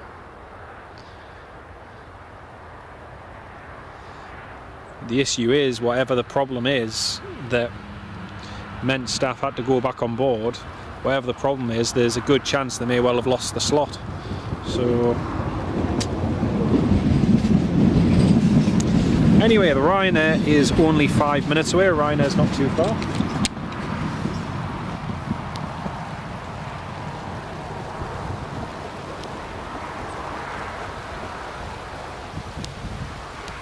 As you can probably hear, folks, it's just started raining quite heavily. So I think we may have a little bit of an issue in keeping things dry at the moment, so this could be a problem. I'm just having to try and shelter the camcorder from getting too wet, but it's not really working that well.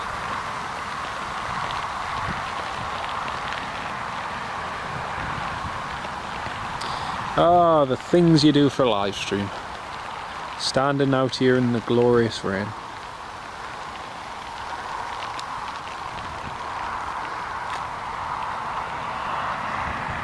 It's like they're getting the Tui 738 ready for another flight. It's like maintenance and everyone's just getting it sorted.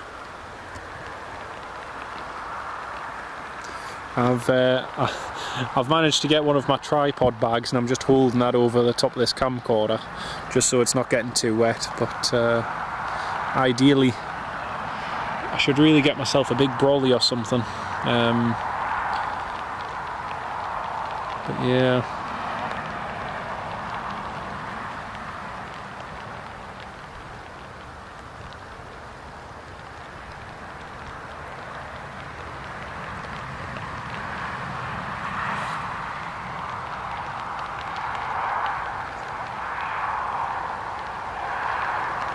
Right, the Ryanair has just turned on to final, folks, so I can see the Ryanair in the distance, so we'll get that landing in just a second. Just going to see if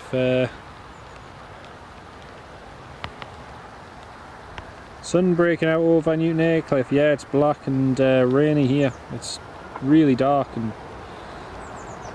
can we see some of the trains when they go past? Unfortunately not, because you can't actually, from where I am, so from where this location is, you can't actually see the trains, you can only hear them. So unfortunately we can't. Oops. Need a fishing umbrella around here. I think I do. I do, because it isn't half getting soggy now.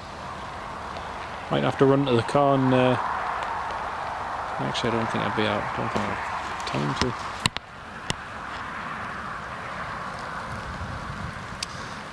Lowlander, good afternoon from Castle Douglas, Scotland. Hello, good afternoon from a wet and rainy Newcastle Airport. And we're about to see a... oh, I can hardly see the screen for the rain.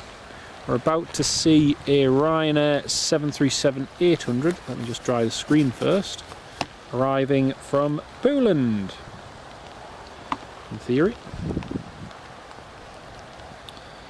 It's just on the approach there.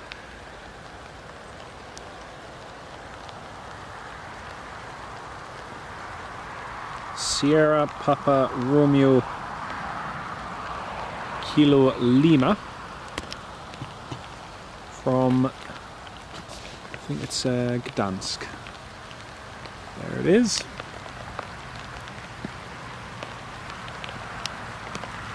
Like I say, the rain's actually getting quite heavy now.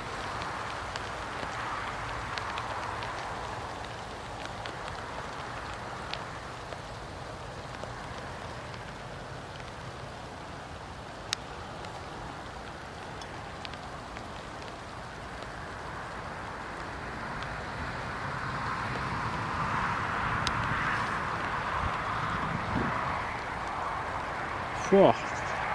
I thought he wasn't going to flare there for a second. Flippin' heck.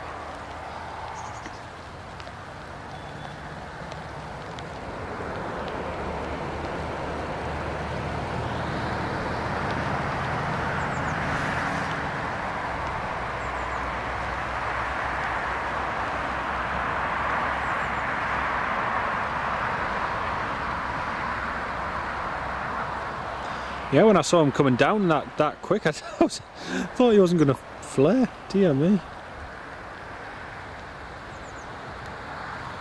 Well, there we go. That's our Ryanair flight from Poland. That's a Polish registered one as well. Oh, that shower's suddenly passed. Great.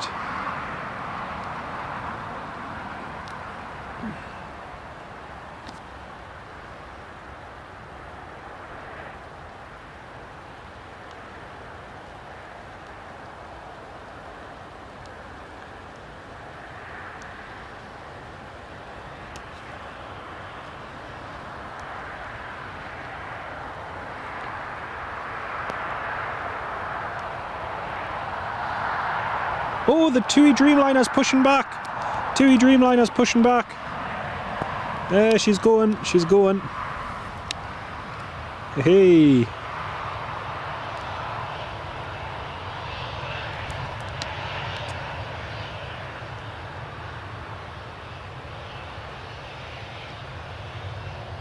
Happy days.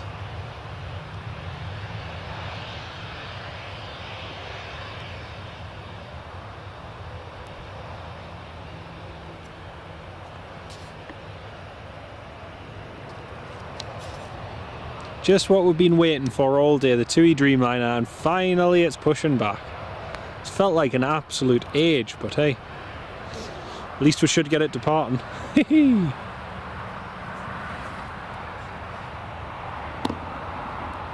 pan over at the Dreamliner, shall we? Ah, thank goodness.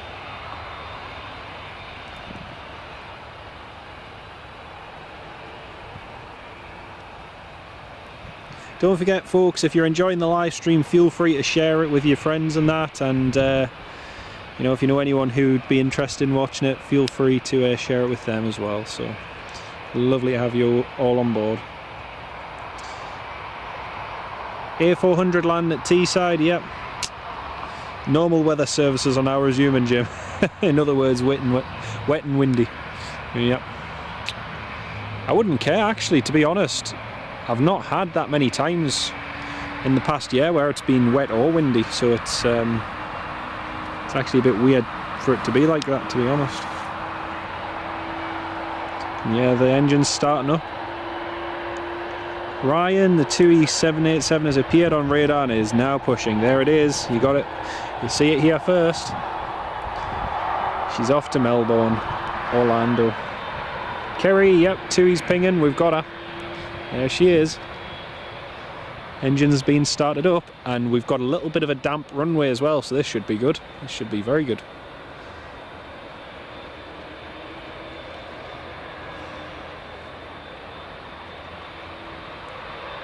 You'd love to fly in a Dreamliner one day, yep, same here. I've flown on a 767 a few times, and I've flown on an A330, but I've never flown on a 787.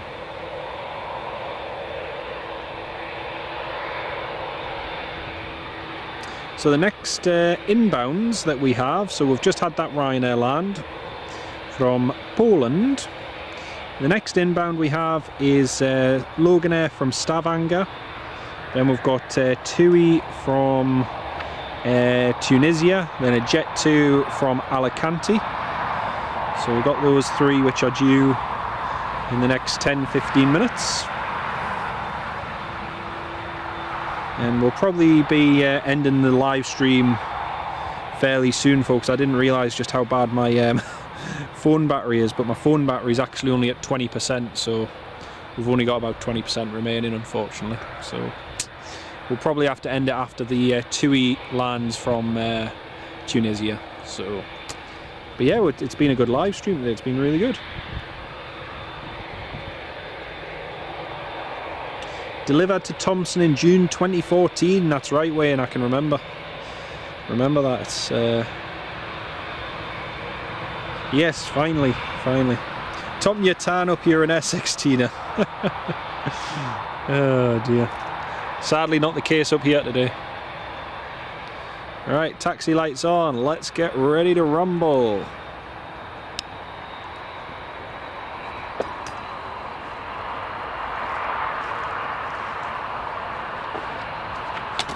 Oops. Sorry folks, I just knocked the camcorder by accident.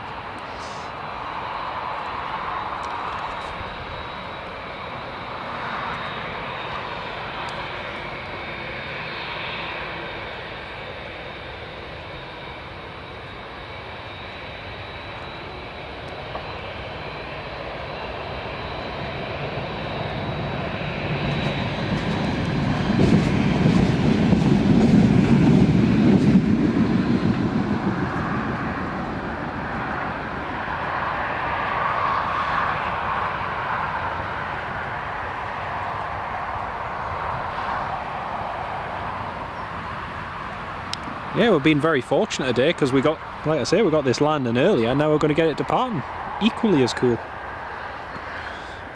Because my initial plan was if we got this departing at 10:20 this morning, that would have been a good little one to include in the live stream. But nope, 2 is better than 1.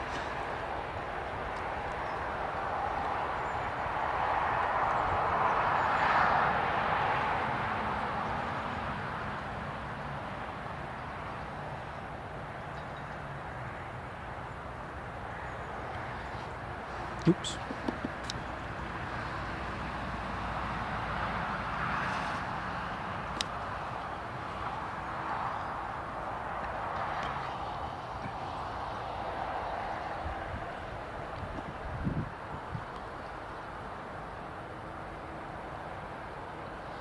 I hope that this is a nice full flight as well.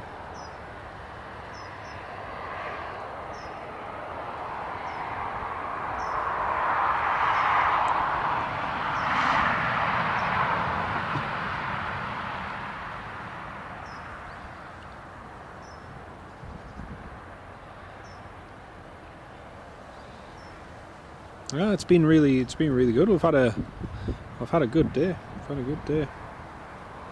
Stay positive, John. It'll snow in a few weeks. That's very positive, Wayne. Very positive, mate. Oh dear. Snow here? No, just rain. Yeah. Tell you what, a bit of snow would be nice actually. Did some plane spotting in 2018 when we had a bit of a few snow showers, and that was fun. Afternoon, new to the channel, just subscribe. Thanks very much, my cat.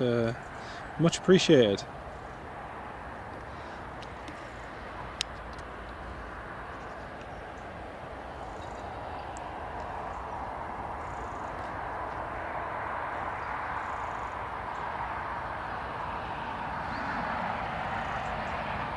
You can tell this crew is in a hurry to get out. Oh dear. They're hurtling down toward the end of runway 25. And see, we've got about 320 of you all tuned in at the moment. And once again, thanks to everyone who stayed so patient to wait for this Dreamliner to depart. But finally, here it is. And we are still going to be live for another couple more arrivals before we'll have to end the live stream, unfortunately, because of our limited battery life.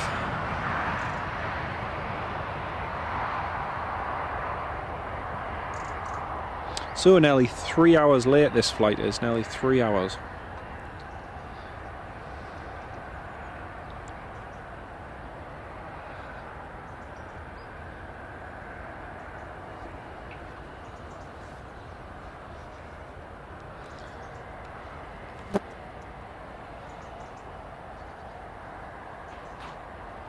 And lining up on runway 25.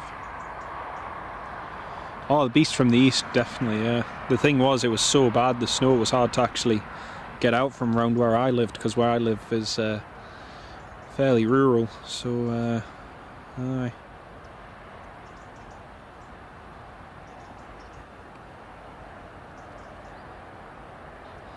Right, it's a Tui lining up.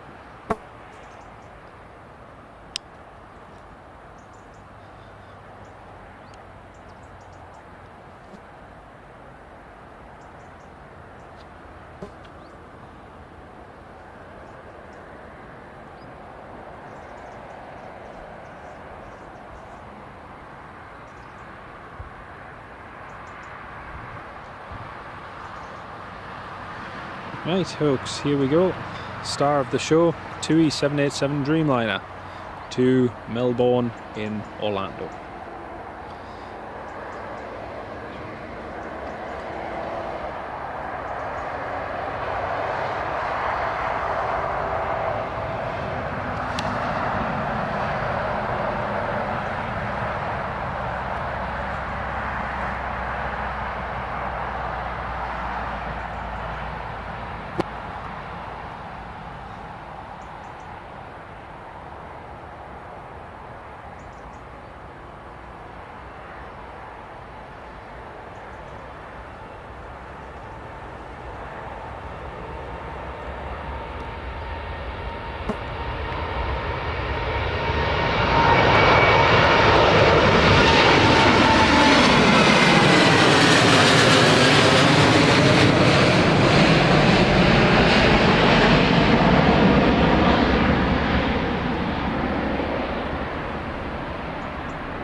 deep full.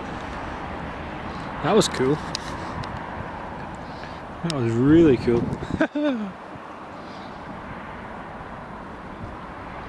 Well, there's all the passengers just disembarking off the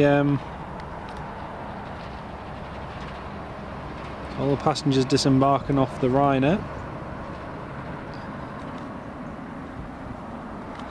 Well, that was well worth waiting for. I'm so pleased we managed to catch that. I'd have been really sorry if we'd had to end the live stream, me head back, and then yeah. Oh, that was great. That was brilliant. Right, next movement is going to be a couple of arrivals, I think, next on the list. Oh, actually, police helicopter, police helicopter, police helicopter.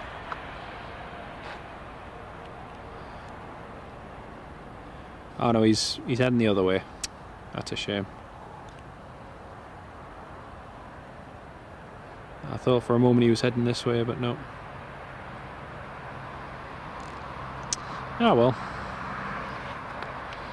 Not to worry. Well, the Tui is about to board. We've got the Loganair from Stavanger, which is just descending in now. Should be with us in a few minutes. And what else do we have? Yeah, so we've got the Loganair, which is 10 minutes away. We've got the Tui and the Jet 2. So I'll probably have to end the live stream once the Jet 2 from Alicante has landed. Unfortunately, just after that, we're going to be pushed for battery life, sadly. But yeah, not to worry. And that Tui 737-800 is due to go out in about when is it?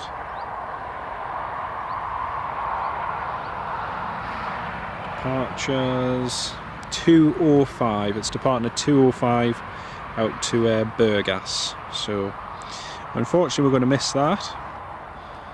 But yeah. NLR here back in for 10 minutes. Yeah, if you replay the live stream, Nick, you should see the Dreamliner, which has just departed. It was meant to depart nearly 3 hours ago, but it only just left now. So yeah, if you replay the live stream, it'll be there. Nothing today, Stansted tomorrow. Nice one, nice one.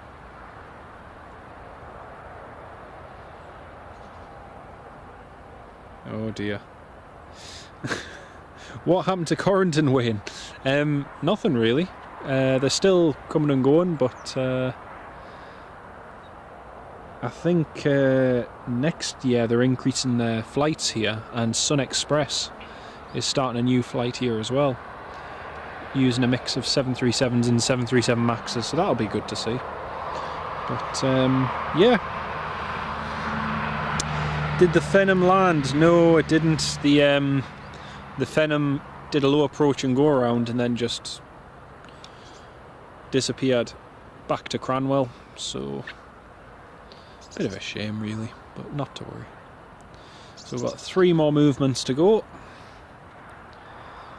3 more movements and then we'll call it a day.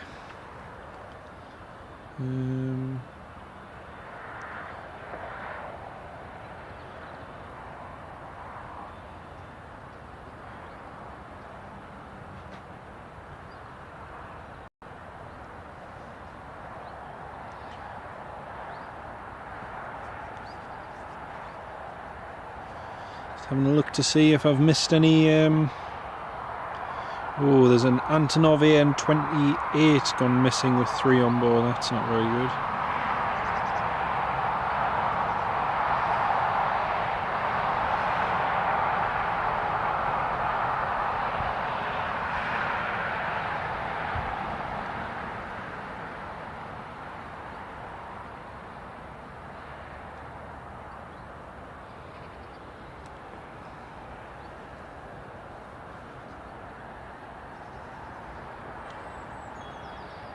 Well, nothing happening at the Ryanair. It looks like they're just finishing deboarding, and over at the Tui, they're just getting refueled there.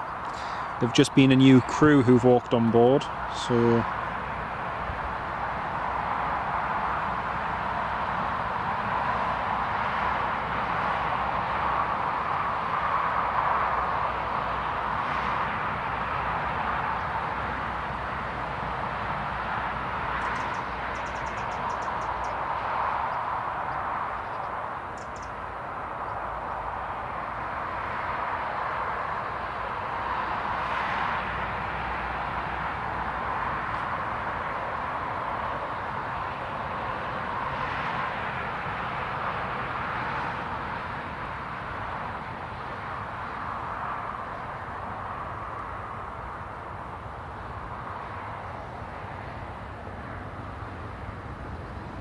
Yeah, see you in a bit, Jim. Take care of yourself, mate, and lovely to have you on board the live stream, mate, and we'll hopefully see you soon.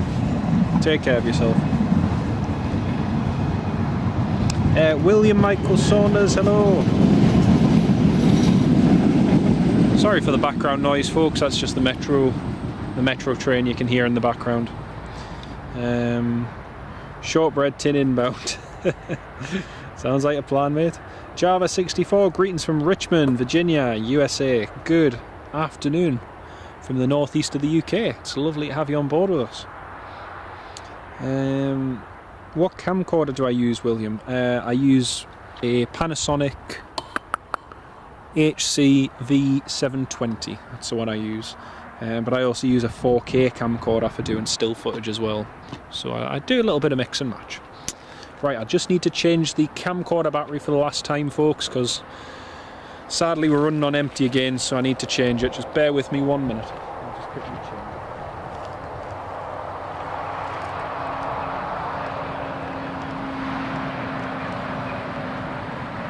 Right, the live stream's just going to go off for a moment and then it'll be straight back on.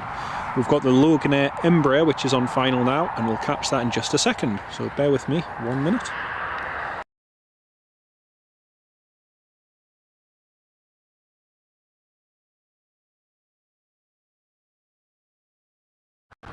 Right, folks, and that should be us back on again. Sorry about that.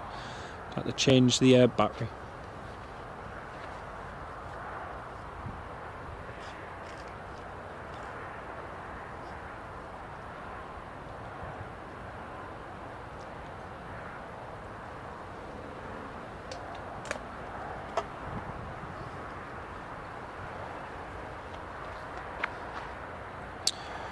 Right, so we'll pan over to the approach for runway 25. We've only got 10% battery life left on our phone, so we're kind of pushing the boundaries unfortunately now, but not to worry. Right, I'm just going to have to manually focus this, folks, just so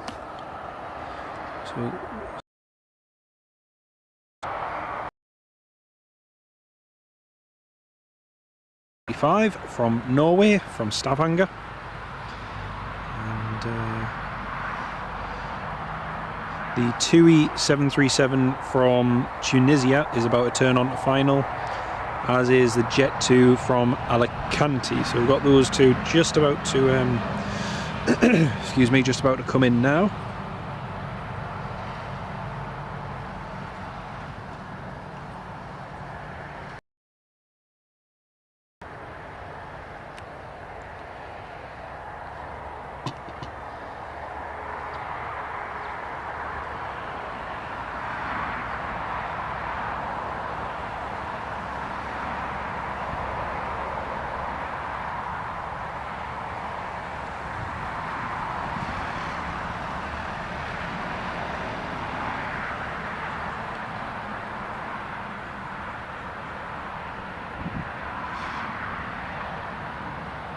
Beautiful. So in the time that we've been here, we've seen this Embraer depart Newcastle, head to Norway, and then fly back again. Such as that's how long we've been on, which is pretty cool.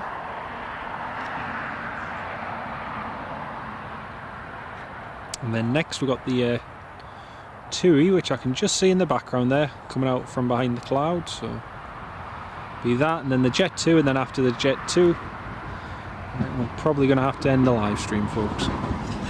Golf Sierra Alpha Juliet Golf.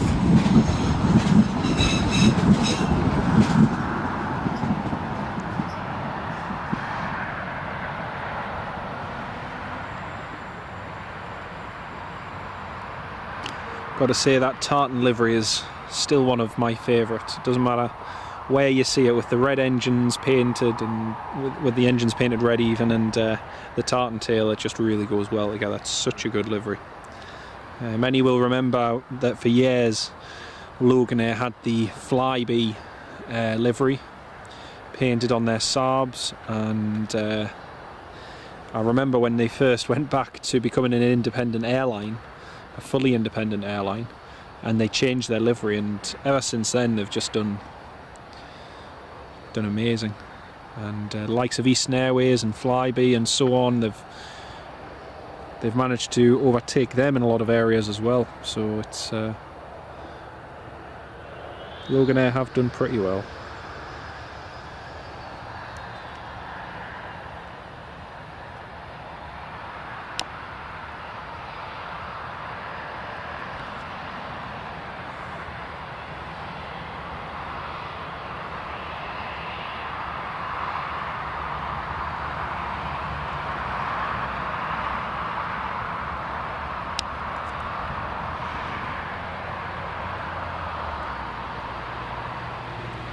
And the next load of passengers are just getting ready to board the Ryanair 737 to Poland again.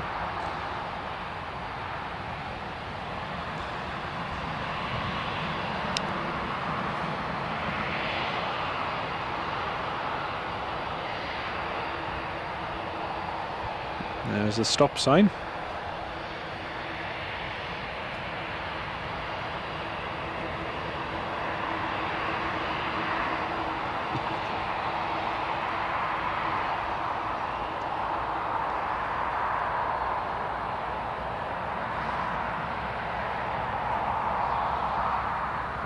So I can see there's still about 250 of you, 250 of you all tuned in at the moment watching. It's great to have you all on board. So big, massive thanks for staying with us.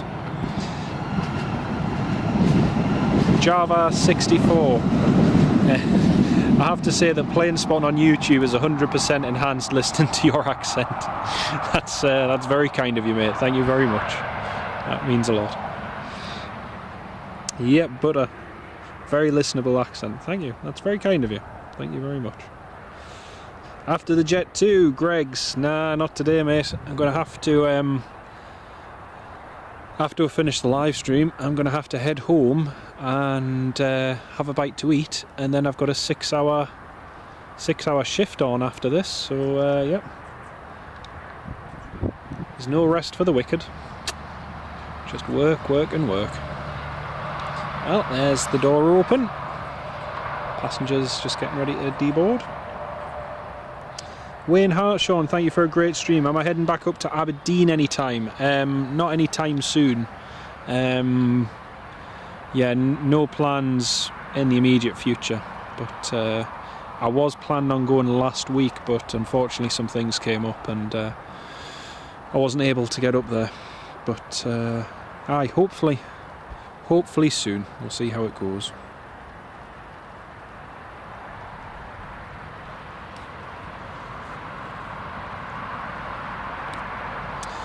Right, like I said, Tui is next to land, and we'll get that in just a second.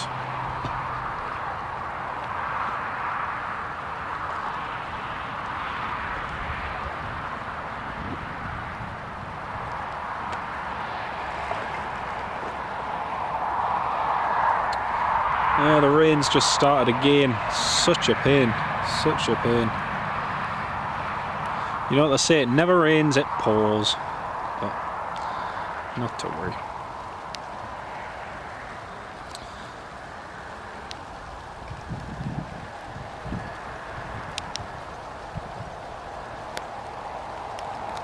There's the Tui from Tunisia.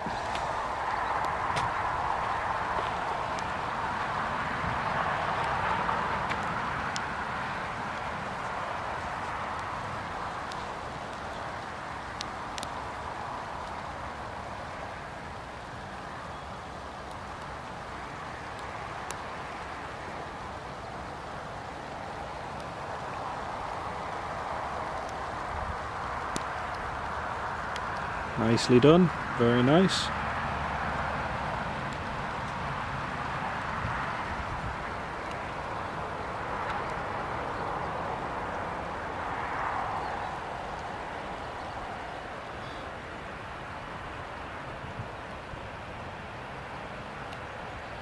he going to bring it all the way at the end? Nah, he's going to try and get off, yeah. He's managed to make it.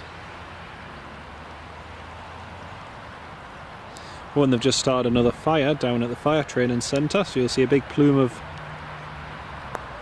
big bit of black smoke there in the background.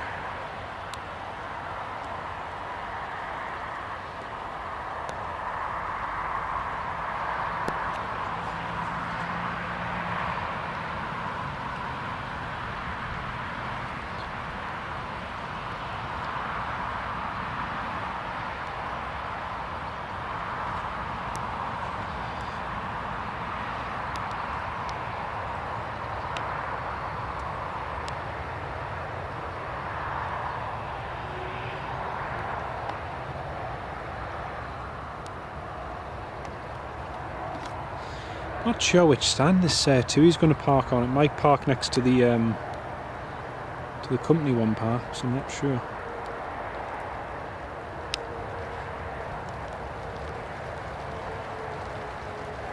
Those rain showers are just getting a little bit heavier again.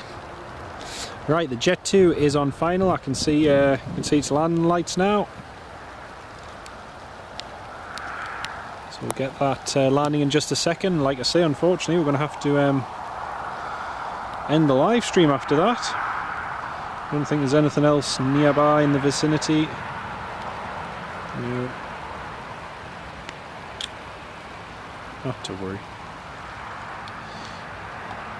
So the first passengers are just starting to board the Tui 737-800.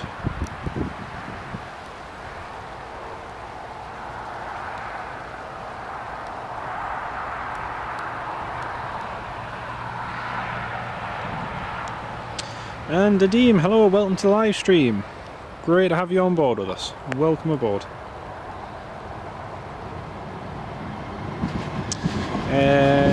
Andy Selvage, when's your next live stream? Next live stream, Andy, should be on Thursday, and I've said to everyone just earlier on that it's going to be a special live stream.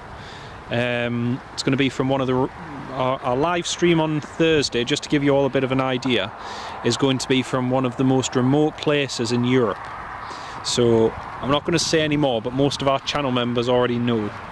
And if you subscribe to the channel, if you hit the notification button, then you should be able to see when I schedule this live stream. And if you can, it would be great to have you on board. But yeah, Thursday afternoon we should be live again on YouTube, and that's providing everything goes according to plan. And it would be great to have you all back on board again. So it's one to stick in for your calendar. Alright, here's the Jet 2. And again, as I say, the rain's just getting heavier and heavier.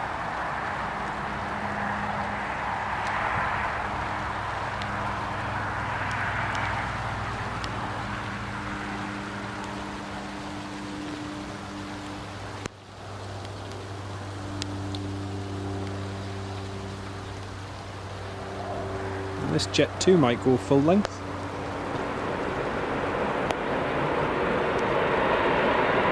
Yep.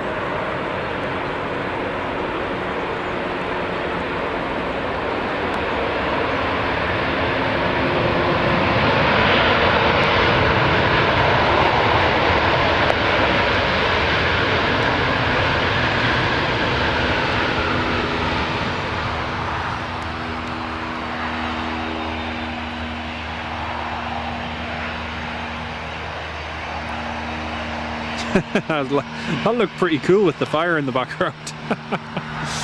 Oh dear. Timing of that was just perfect.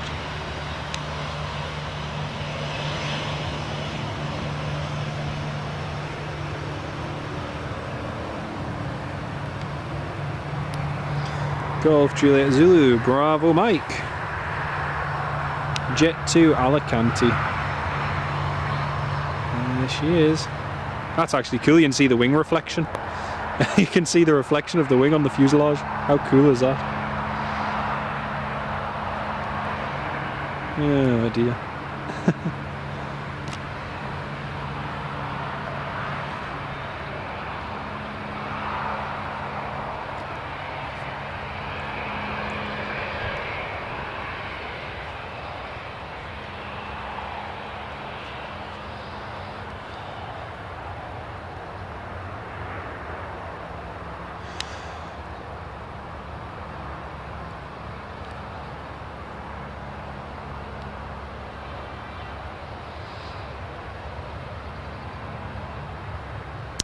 But again, unfortunately folks, that is going to be the last aeroplane that we film for today.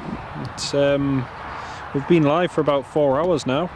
Yep, just pretty much hitting on 4 hours. Our battery is almost about to die on the phone, but it's been really nice to have everyone on board, and like I say, we haven't done many live streams in the last couple of weeks, so it's good to get the opportunity to do one. But, we'll wait for this Jet 2 to taxi around to its stand, and then we'll end the live stream for today. But hopefully I'll see you all again on Thursday afternoon. Massive thanks to all our dear channel members for all of your support, and particularly those of you who are in and out of the live stream constantly, and you know, leaving a nice comment and supporting the channel the way you do. Really is appreciated. And also to all of you who've subscribed as well, big massive thanks. We're nearly at 15,000 subscribers now, amazingly. I think we're only about, well, this morning we're only about 40 or 50 short, so you know, it's all your support makes a massive difference to the channel, so I can't thank you all enough. There's the Jet 2 just pulling in on the stand.